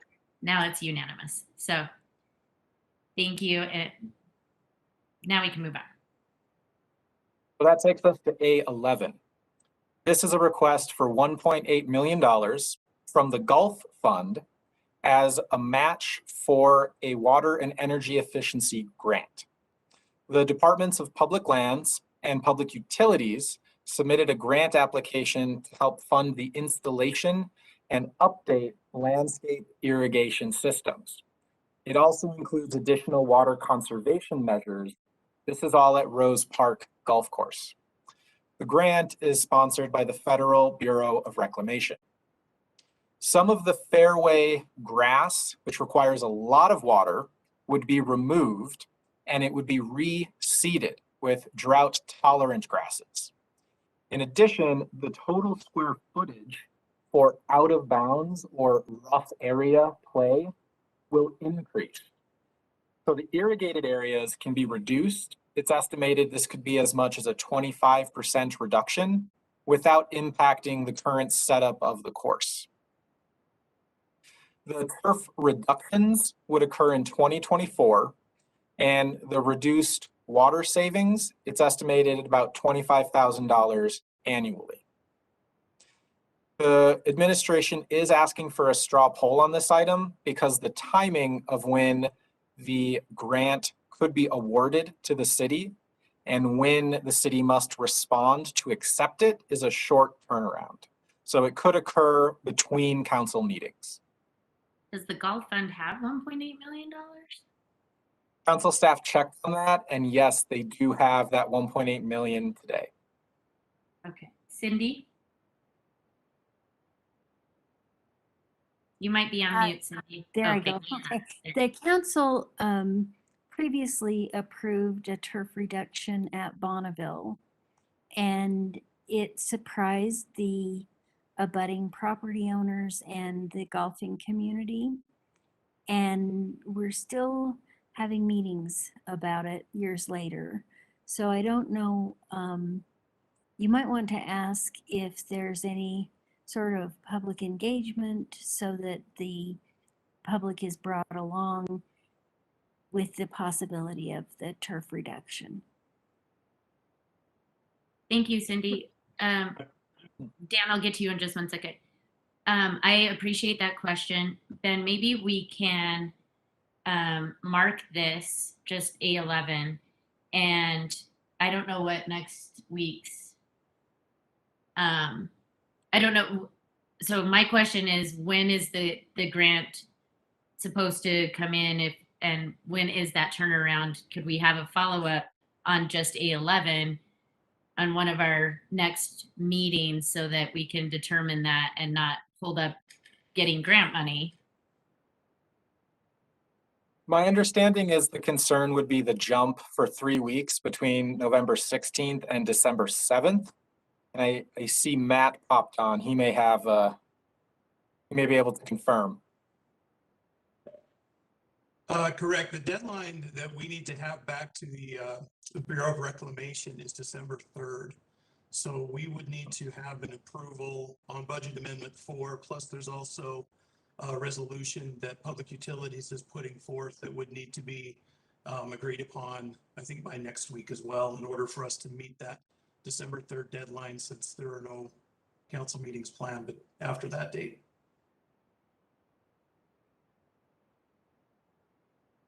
Okay.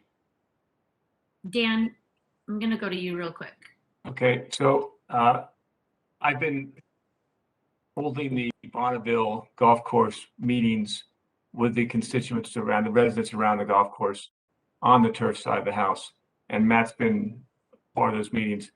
So was some concern about the turf, but I think we've alleviated some of those issues, because part of the problem was that we weren't mowing it. This stuff is slow growing, and this will save a lot of water. But not only the turf, but also the irrigation at Rose Park. If the system fails, we basically lose the golf course. But otherwise, this is going to save us about 200 acre-feet of water a year, which is a lot of water in some respects, and it's important that we continuously save it, especially on the golf courses. So it's a valuable fund that we need to do, and especially on the water side, water savings, and then the cost savings. If this was to fail, we'd be in a lot more trouble. And I think the turf side of the house will also save money for water across the board. Okay, I appreciate that update, Dan. To Matt, and I saw Kristen on here. Has there been public engagement with the Rose Park community, golf community, about this potential? There has not yet. Again, the project timeline for this, the award would be announced in April of 22. Public Utilities has asked that we not begin the project until August of 23. We would have an anticipated completion date with the returfing areas of fall of 24. So I do believe there's some additional time for us to work that in. Sure.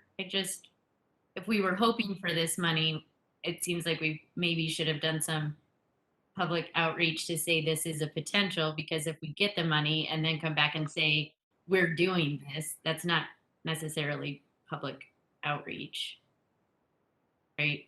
That's more of like, we're educating you on what we're planning on already doing.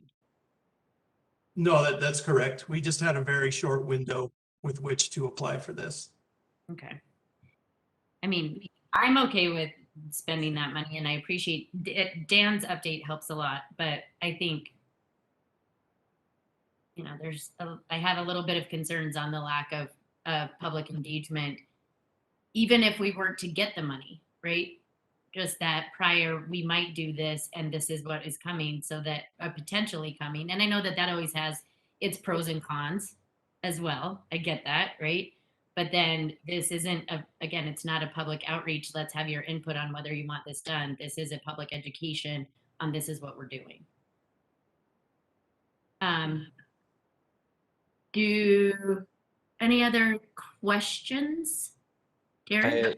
I guess I do have a question related to that. So assuming we straw poll this today and on the understanding that we think the community would support this change and it's better for the environment, all those other things, and we then receive the grant, if some additional information comes out between now and when these changes actually happen, would we just then refund the grant money? Like, is that an option? Or if we accept the grant, we must move that forward, even in light of new information saying that we wouldn't want to do that?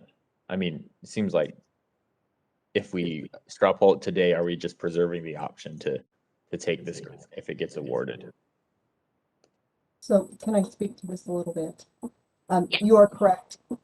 As Matt said, this won't be officially awarded until April. The reason for this request is because they haven't put the application in yet. So we wanted to ensure that we gave the council the opportunity to secure the 1.8 match prior to application submission. So that's what this is for, is the 1.8 is for a match prior to application submission, because they can't really put in their application, we have a $1.8 million match unless the council approves that match first, upfront. Thank you, Mary Beth. Any other questions or comments? I will look for a straw poll on this. I'll propose a straw poll, Madam Chair, that we support the $1.8 million match fund for water and energy efficiency at the golf course. Okay, show your feelings. I'm a yes. That is unanimous. Thank you. Ben? Madam Chair, being cognizant of the time, the next item is the park rangers. So I think it's a large item that may have a lot of discussion. I'm happy to go into it. If you wanted to pause here and pick it up at another meeting, we can do that, whichever you prefer. When are we supposed to be done with this agenda item? I'm looking at my agenda. 15 minutes ago. Okay, I think we have gotten through a lot of the 41 items. And I mean, to be fair, I think we talked about the park ranger at least a little bit in the ARPA discussion. So when is our next briefing on this budget amendment? There's room on the agenda next Tuesday. We can slide it in there. Otherwise, it would be a delay until December 7th. I think that we'll work with everyone in the council office, but I think that we should probably put it on next week's agenda as well. There may be things that we just need more time to talk about as well. So if we can earmark that. Okay, we'll put it on the draft for next week. Thank you. All right, kids, we are on agenda item number 7. Mary Beth, this is all you today. I mean, on our agenda. This is a master lease agreement with JP Morgan Chase Bank. Ben, it's also you. It's a Ben Ludke and Mary Beth show today. So Ben, I'll turn it back over to you. I've got a short intro, and then I'll turn it over to Mary Beth for just a little more information. And I'd be happy to headline any show with Mary Beth. The administration is requesting the council approve a 5-year renewal of the existing master lease agreement with JP Morgan Chase. It's a tool used by the finance department and the fleet fund for vehicle leases and purchases. The agreement does not obligate the city to spend funds. Those funding requests will continue to come to the council in budget openings. Rather, the agreement preserves the options for the city to obtain better terms when purchasing or leasing vehicles. And with that, I'll turn it over to Mary Beth. Thank you, Ben. Trying to manipulate. So the city has used this equipment lease contract for the past 20 years. This lease can be used used by any department to finance large capital equipment purchases. Currently, we are looking at 7 Packers for refuse to use purchase. I apologize. I guess that he doesn't like Packers. I don't know. Finance manages the lease, but each department manages the purchases to be financed. And then we talked about the budget already. So financing terms, the maximum amount that can be borrowed is $7 million per year and $35 million over 5 years of the lease. The life typically is about 5 to 7 years, depending on the useful life of the equipment.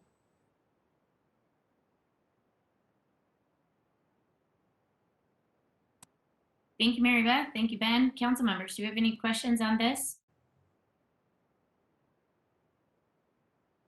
Seeing none, I'm going to move on. We are on agenda item number 8, which is an annexation at approximately Rose Park Lane and 2350 North. We have Nick Tarbett from the council office, Nick Norris, planning director, Paul Nielsen, a senior city attorney, and Cindy Lou Trishman here with the city recorder's office. I will first turn it over to our Nick. Nick Tarbett. Thank you, Madam Chair. Just so we know, also the representatives of the applicant are also here. Wade Budge and Jason. Oh, all of a sudden, Jason, I apologize. I forgot your name, but you are here. Jason Bull. Sorry. By way of quick introduction, this is a proposed annexation into Salt Lake City at approximately 2350 North Rose Park Lane, dubbed the Hunter Stables annexation. This was received on last week, November 1st. The council has 14 days to review this, where you can either accept it or deny it. If accepting, that's just starting the process to move forward. And there's a lot of public process steps along the way, but this is just the initial briefing so that you know what's going on. With that, if there's any questions, we could just take them if there are any questions. The council members, do you have any questions about this? Darren. Are we able to provide municipal services easily, like sewer and water, to this through our existing utilities? So this is just north of the regional sports complex there, the RAC. Nick, I might need to defer to you on that. I believe there's the services are out in that area, but I'm not sure exactly how easily we can provide them. Yeah, that's something that we would discover during the next phase of this. So if the council chooses to accept the application, it doesn't mean that it's or provide any indication that it's going to be approved. It means we're going to start our due diligence and go through the process to figure that out. And I would add, just because it's a little bit different than other types of things, is that the application of zoning to an annexation property is done as part of the annexation. So it's done outside of our normal zoning process, which is a little bit unusual. So I just want to make sure that the council was aware of that. Any other questions, council members? Dan? All right, Nick, can you repeat that on the zoning side? Is it zoned right now development, or is it? Right now, it's the city can't zone property that isn't in the city. And so because it's not annexed, we can't do that. And what the state code says is that upon adoption of an annexation, the city council applies the zoning to it at the same time. And so it's different than a zoning map amendment. It's all incorporated into the annexation process. There is the option for the state law does give the city council the option of not applying zoning, and then it defers to the surrounding zoning. Well, the surrounding zoning in this case is open space and agriculture. So there for that, especially with what they're proposing. So it's probably something where we would consider. The applicant is proposing an RMF75 zone, and we'd analyze that as part of the annexation process before you make a decision. So this is my first time with this situation as a city councilwoman. So I'm just going to put it into my own layman's terms. right now, we're just potentially accepting the application, which will basically start the process wherein you, your department, whoever else is involved, will analyze and look at the proposal and then come back to the city council and say, yes, we think you should adopt this annexation, and here's the zone that we would recommend. And then at that point is when the city council would accept the annexation or not. Yeah, basically. I mean, there's some required notice. Yeah, there's some required notice protest periods in there that have to happen first. But yeah, that's essentially the process. Okay. Generally, when we have an applicant here, I'm happy to give the applicant 5 minutes to talk about this. And so the only person I see is Jason Bull as the representative of the applicant. Jason, if you'd like to take 5 minutes to address the council, I'm happy to give you that. Thank you, council members. I won't take 5 minutes, maybe 2.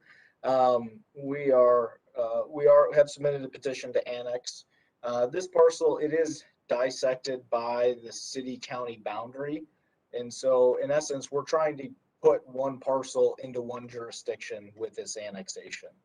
The portion that is inside city limits, we have submitted an application to rezone that portion as well. And so it will be going through that process for a rezone and development review in the future as that application proceeds. But really the first step is getting the annexation, working through the annexation process so that we are working with one jurisdiction through this process. Great. Thank you, Jason. Council members, any other questions? Madam Chair, just clarification. This is bordered by 215 on the west and Rose Park Lane on the east. It's that sliver on Google Map. That's correct. Okay, up to the tan line there, or pinkish, whatever color that is, line. Okay. And the idea is for probably development.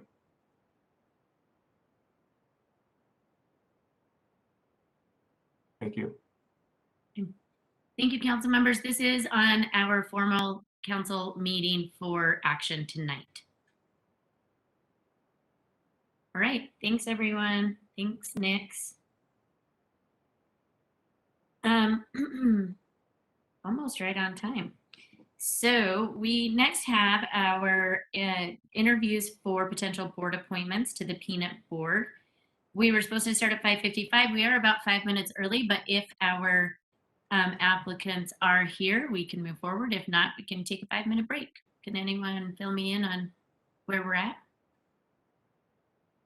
Madam Chair, I see one of the applicants here, but not the other one. Clayton Scribner is here. I don't see Nathan.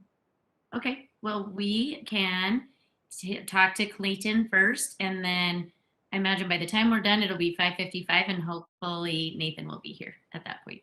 So, hi, Clayton. Welcome to our City Council work session meeting, and thank you for your interest in serving on the Peanut Board, the Parks, Natural Lands, Urban Forestry, and Trails Advisory Board. Why don't you just take a few minutes to tell us a little bit about yourself and why you're interested on this board? Well, first of all, thank you, Madam Chair, and thank you to the council for having me. Why am I here today? I am here today because I love parks and open spaces. I'm a 26-year resident of Salt Lake City, 26 years of that spent in District 4.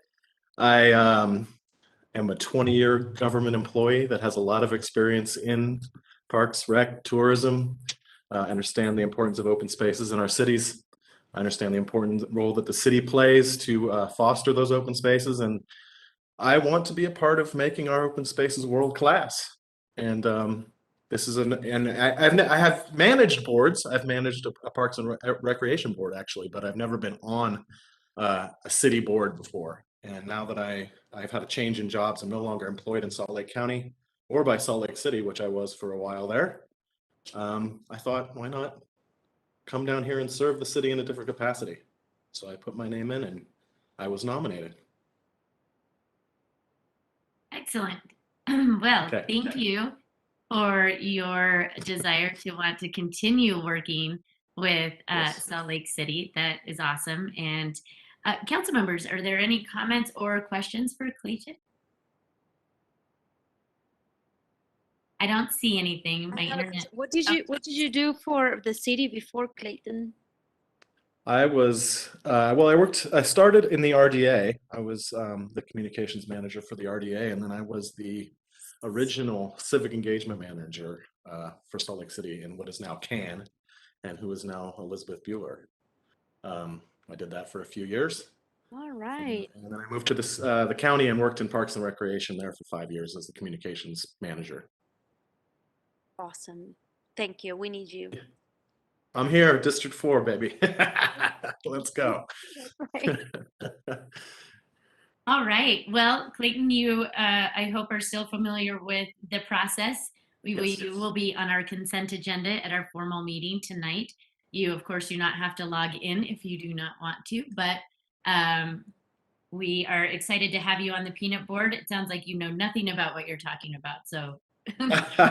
Well, I am sure ready to learn. I know I don't know everything, and I'm just excited to, like I said, sit on a board instead of wrangling a board.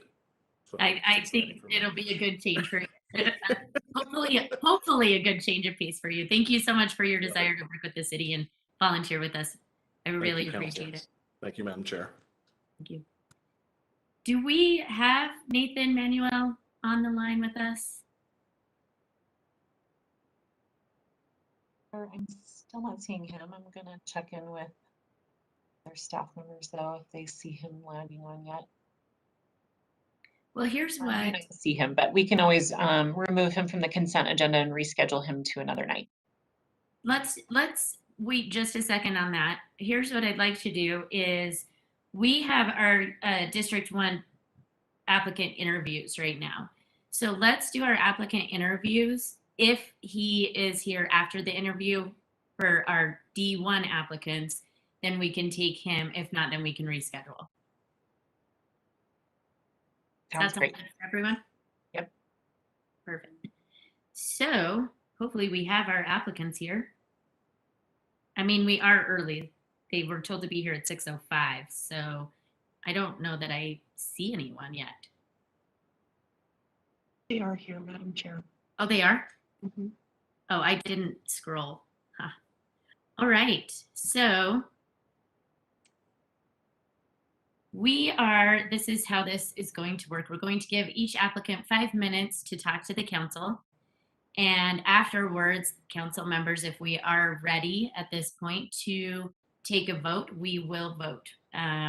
If for some reason somebody does not feel that we're ready to take a vote, I guess technically I'd have to ask the city attorney. We'd be pushing it if we waited till next week.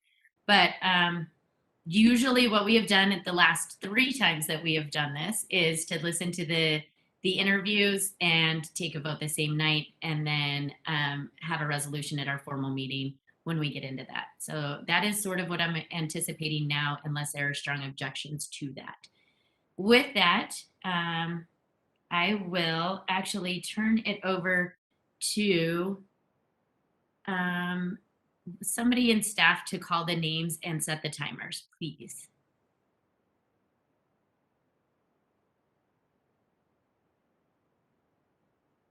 Are you in a spot where you can kind of call out the names of people who are logged in? I'm happy to monitor the timer. So just out of curiosity, sorry, Jen, I should have mentioned this earlier, but do we have that cool little timer that we had for public comments? It might be helpful if applicants can see how much time they have left so they can kind of get their thoughts. I don't know if we have one prepared for a 5-minute. Oh, Taylor is saying she can show the timer if someone else calls the names. So we can do that. Cindy Lou or Lehua, is there any particular order that we were going in? Sorry, we didn't coordinate. Jennifer, I was just going to go in the alphabetical order. Awesome. As Thanks, Cindy my Lou. first name as listed on the vacancy information. So first is Blake Perez, followed by Jan P. Curran. So Blake, you're on. And Blake, if you'll just wait 1 second, Taylor's going to put up the timer so that you can at least watch your time. All right. I think we're ready to go. Cool. Well, council members, mayor, city staff, thank you for this incredible opportunity to interview to represent the fine residents of District 1. For me, it's a little awkward and nerve-wracking to be interviewing for a job I know I'm not going to get, but have aspired to have for many years. In fact, I have this pin that's been on my desk for 4 or 5 years, reminding me of the goals that I've wanted to set for myself. It's a city council pin, by the way. Before I get started, I want to thank Councilmember Rogers for his 8 years of service to District 1. James worked diligently on behalf of our community, and he was instrumental in getting things done like funding the fitness track at Rose Park Elementary, supporting community council initiatives, charting a course for the public market at the state fairgrounds, and funding for the future of 600 North mobility improvements. I also want to thank him for his service in working with the Inland Port. Although James and I didn't agree on everything, we kept our relationship respectful, listened to each other, and supported each other. I'm grateful for his service and friendship. Thank you, James. Moving on. I'm not here to interview for the open seat. That should go to the winner of the election, and rightfully so. You can take my name off of your list. I'm here to share with you all a couple of things about the campaign I recently ran, our platform, and a message of hope and action. As you all know, I recently ran to represent D1 on the Salt Lake City Council. It was an honor and privilege.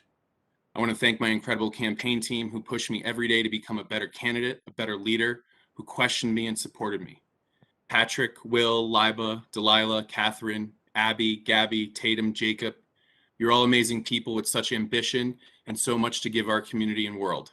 I'm proud to call you all my friends. I also want to thank Salt Lake City Firefighters Local 81, Equality Utah, and the working women and men of our labor unions who supported and endorsed our campaign. The work you all do for our community and city is integral to the health and success of our region, and the mission you all serve is honorable. Finally, I want to thank my family, friends, and neighbors who supported me during the campaign. I'm so lucky to have this network of people in my life. Trina and Bodie, thank you so much for making sure we kept our campaign true and authentic. Thank you for the sacrifices. I love you both so much. I'm proud of the race we ran. We kept it clean. No false claims at the doors of voters. Worked hard to earn all of our endorsements. Diligently filed all necessary paperwork on time. Focused on issues and challenges for the residents of District 1, and our platform was policy focused and action oriented. That's who I am. I put myself out there to get things done for my community and our city, and I have a track record of doing that. I ran because I want to and still want to improve and protect the health, well-being, and prosperity of the residents of District 1. Those are the values and principles of why I got into the race. We heard constantly at the door that the residents of D1 are concerned about our air quality, the inland port, cost of housing, helping those experiencing homelessness, and public safety that's responsive to the needs of our community. I'm encouraged by the number of initiatives that the mayor has rolled out with the once-in-a-lifetime federal funding. I know our community and I support such programs like the Park Ranger program. This will have a positive impact on the Westside Parks and the Jordan River Trail. The Community Land Trust program will have amazing outcomes for future homeowners in Salt Lake City. Let's also ensure that local business ecosystems that matches the robustness and resources of the tech ecosystem so our local entrepreneurs can thrive and creates new affordable places for local businesses to start and grow. When helping those experiencing homelessness, so many of my neighbors agreed with our campaign that we start from a place of compassion and that housing first model is what we should be pursuing. Passing displacement overlays and affordable housing ordinances and gentle upzoning is critical to starting to put a dent in the gap of affordable housing we need. Reducing barriers to ADUs, pursuing more inclusionary zoning, and showcasing the missing middle housing are all housing items that folks in D1 support. When it comes to air quality, we need to be aggressive in investing in and passing policy that improves multimodal transportation options. Be aggressive in our carbon sequestration of the carbon legacy in our airshed and partnering with the state for continued investments in real-time air quality data. My final message is about hope and action. It is my hope that this body acts with purpose, vision, and inclusivity, I've always said electeds have shelf lives and need to do the most with the short time they have. So go for it. I challenge you all to be brave and do the unthinkable. Our city faces many challenges and it's up to you all to take them head on. Updating our zoning so everyone has access to services and amenities within their neighborhood. A variety of housing stock at all income levels so residents have options. Supporting all types of businesses and making sure those dollars are staying in our community. Holding our public safety agencies accountable, but making sure they are supported, and protecting our air and water for future generations. You've got a lot on your plate, and I wish I could be in it with you all. I've got faith in you all and confident you can make our city proud. So onward, and thank you for your time. Thank you, Blake. Thank you. Next, we'll go ahead and hear from Jan Curran. I too would like to thank outgoing Councilman James Rogers for his excellent service to the citizens of District 1. I think he did a wonderful job. And I would like to thank Blake and Victoria both for a great campaign. They both worked very hard, and I'm grateful that we were able to have the privilege of voting for ranked choice so that I could actually cast a vote for both of them, as it were. My name is Jan Curran, and even though I support that this open district position seat will be going to the winner of this election, Victoria, I still would like to voice my support for Salt Lake City and great gratitude for the council's work. I know a lot of you have dedicated your lives to the service of the residents of Salt Lake City. And I think it's important that you continue to know that there are people out there that speak up and listen and pay attention to these council meetings. I know you may think that sometimes you're working in a quiet room by yourselves. Well, that's not the fact. We're all watching you. And I applaud Blake's message that he just left. Great cheering. I think he did a wonderful job of expressing my own views as far as the hope for the work that this council does. Thank you for your time. Thank you, Jan. Thank you, Jan. As we have already heard from Richard Barnes earlier in the work session, the next applicant to hear from is Victoria Petro Eschler.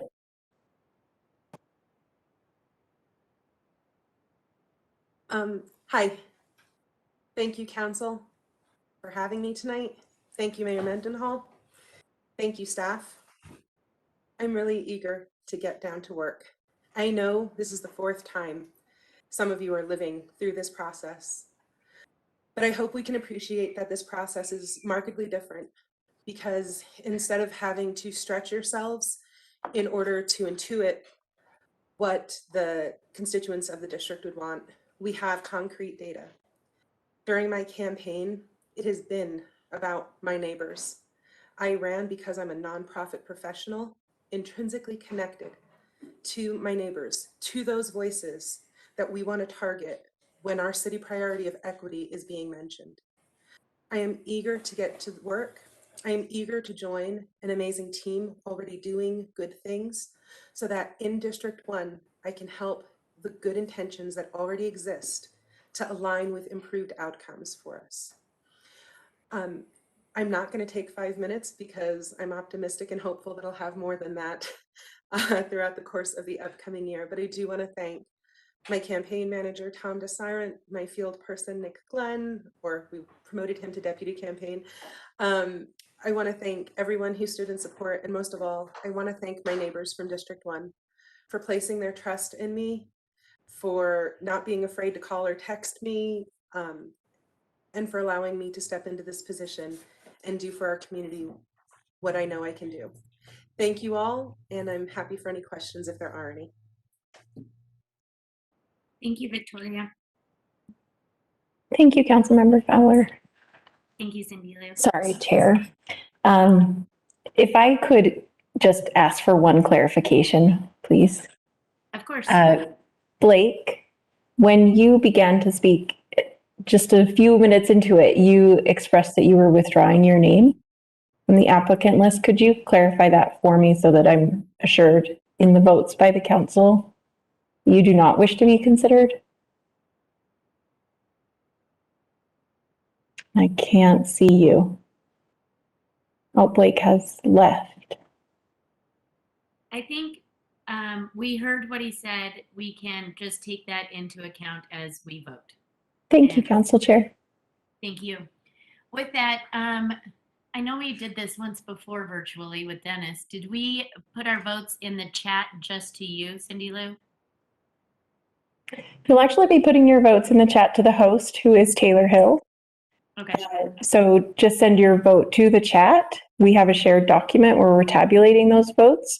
And then last time I just shared the screen for the public to view and read through the votes by council member.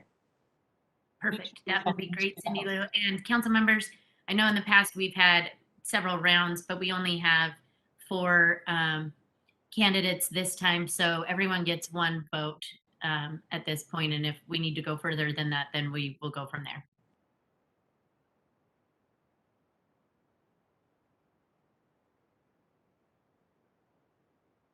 Madam Chair. While we're waiting, I just wanted to say I enjoyed hearing from all the candidates. Actually, I wish we could have given that up, or we could give that opportunity to all the candidates in the races, because I enjoyed what was shared and the visions for the city. And so, though this process is weird, and I wish we didn't have to do it, and that Councilmember Rogers was able to finish his term, it was kind of nice to hear some of the visions and thoughts from candidates and from a resident of the district. So. Thanks, Councilmember Mono. Did everyone chat your vote? Okay, I will wait for you, Cindy Lou, and we'll go from there.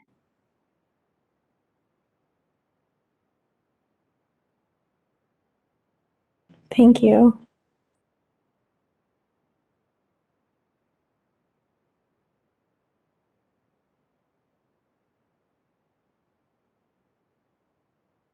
Taylor, on the spreadsheet, I'm seeing all but 1 vote cast.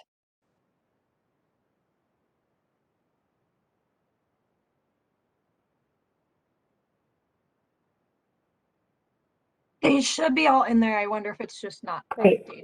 Okay, So I'll do just you share mind my sharing your screen? Yep. Thank you. And just in the way we've done this in the past, I go ahead and read the votes by the council member, by the council member's name for the public and for the public record. Councilmember Ferris voted for Victoria Petro Eschler. Councilmember Wharton also for Victoria Petro Eschler. Councilmember Valdemoros for Victoria Petro Eschler. Councilmember Mono for Victoria Petro Eschler. Councilmember Dugan for Victoria Petro Eschler, and Councilmember Fowler for Victoria Petro Eschler. So it is a unanimous vote. Thank you, Cindy Lou. Thank you, council members. Can we take, thank you. Victoria, if you're still here, can you put on your camera for us? Okay. we have a little District 1 party going on too over here.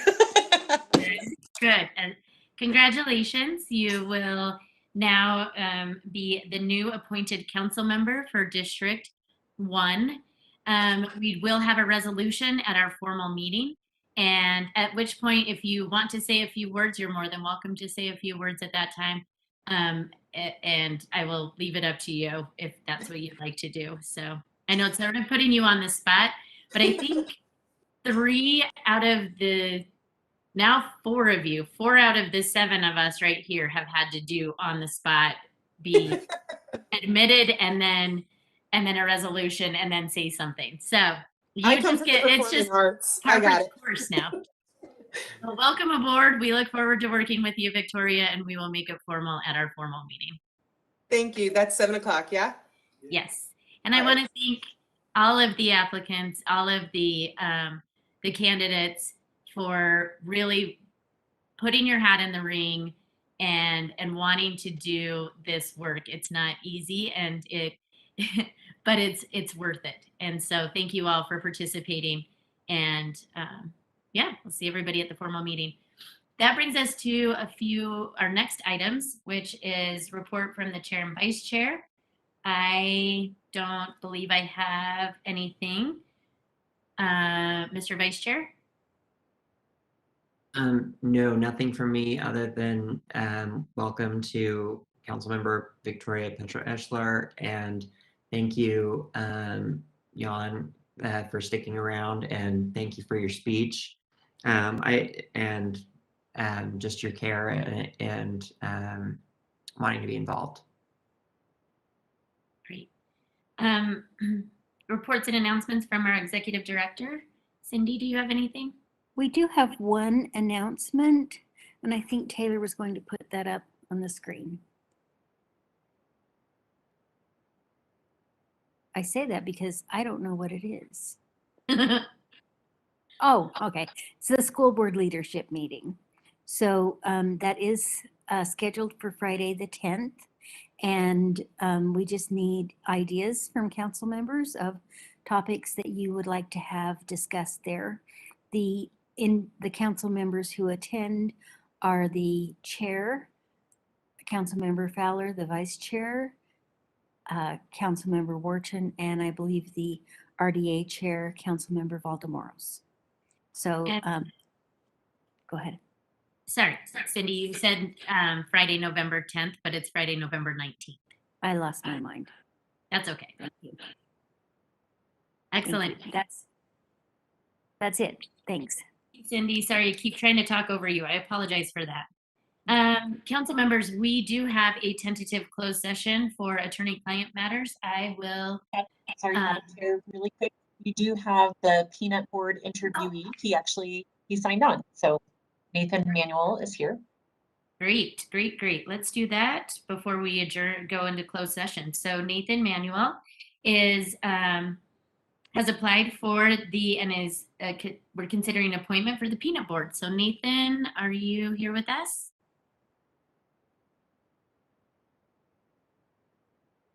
Yes, I'm here. Hi, thank you so much for joining us.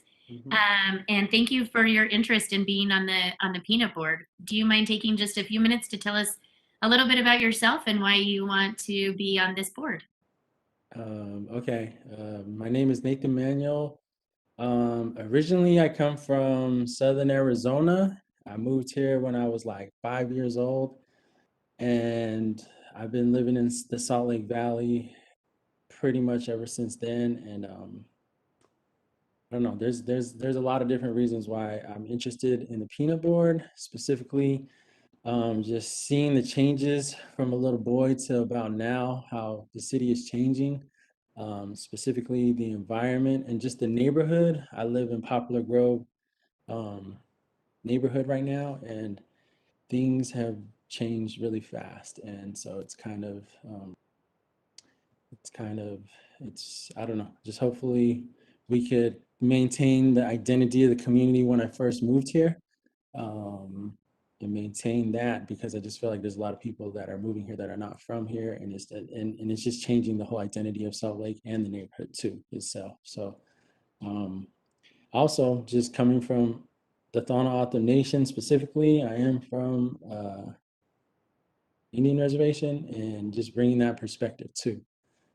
Just a First Nations perspective, what I feel like is like the most silenced and smallest group, when we used to be the most 100% on these lands. So I definitely feel like that is why there's a lot of issues, just because there's just not a lot of representation, or just that perspective heard enough. So I don't know, there's definitely a lot of reasons why I want to get involved. And yeah, just I love to garden, so hopefully we could bring some green spaces rather than other spaces that are like, not necessarily too expensive for the people, because it's a pretty tough time as far as economics right now. So I don't just keep it at that right now. Thank you, Nathan. I truly appreciate you wanting to be involved, and we always need people on all of our boards from every perspective. That's what helps our city be a better city. And I appreciate you coming out and wanting to be involved in this board. Council members, is there any questions or comments for Nathan? Thank you, and we need you, and I'm excited that you are wanting to join Salt Lake City. So, very important voice. Thank you. Great. Dennis, was that yeah, go ahead. Yeah, I just want to echo Anna's sentiment that thank you very much, Nathan, for stepping up and being willing to share your perspective with us. So I really appreciated our conversations. So I think it's great that you're willing to share it with others. Thank you very much. Thank you. Great. Well, Nathan, you will be on our consent agenda in our formal meeting later this evening. You do not have to be present. But if you want to log in, you can. With that, I would say thank you and welcome to the Peanut Board. We look forward to having your voice on this very important board. So thank you so much. Thank you. Council members, with that, I will look for a motion to enter into closed session for attorney-client purposes. Dan? Are we staying on this message? We are staying in this link. We'll just Okay. give it a few minutes to make sure that we have the right people, and then we will lock the link.